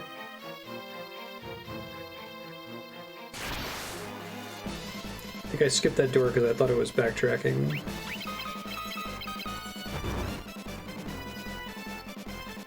Oof. That is extremely bad. Oh, that is extremely bad. Oof. Tries to follow you in the right direction. Just ran away when this fight started.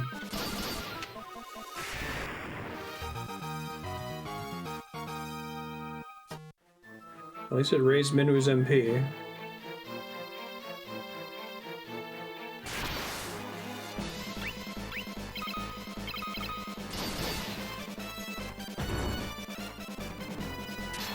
Pretty mean of them to put an enemy that does that much MP damage when you don't have access to tents or inns.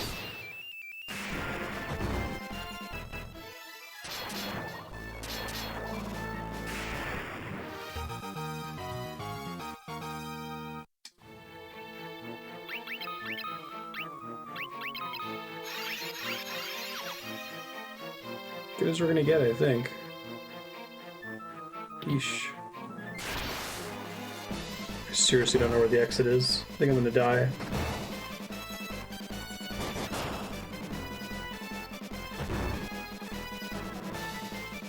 Nope, no running. Well, that's as good a stopping point as any. Had I continued playing, I would have had to basically start over and use my resources less stupidly. Or save scum more readily. Goodbye, Scott.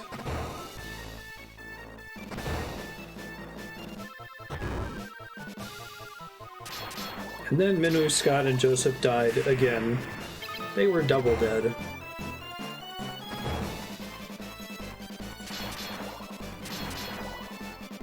Thank you for enjoying Final Fantasy II.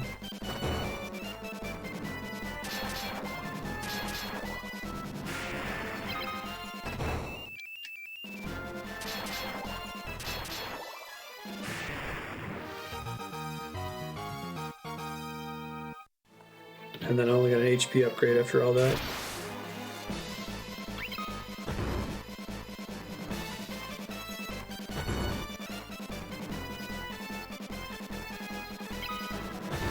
Oops, forgot I would memory to flee. Alright, I think that's as good as we're gonna get. Thanks folks, I'll let you guys know what's coming up. That's kind of cool though that you have this fixed dungeon and you have a few starting resources, but if folks die and lose out of MP, I think you're kind of just boned. So you gotta play through this pretty carefully and use your resources smartly and maybe train them up enough so that when you get here they're better prepared. Let's see, where did I leave myself? In a much better situation in case I ever wanted to pick this back up. Thanks folks, I'll let you guys know what's coming up. Final Fantasy II was fun, and I would like to see more Final Fantasy II adjacent content. If anyone wants to put it on Subblock, or finds out that a game is inspired by this one for some crazy reason,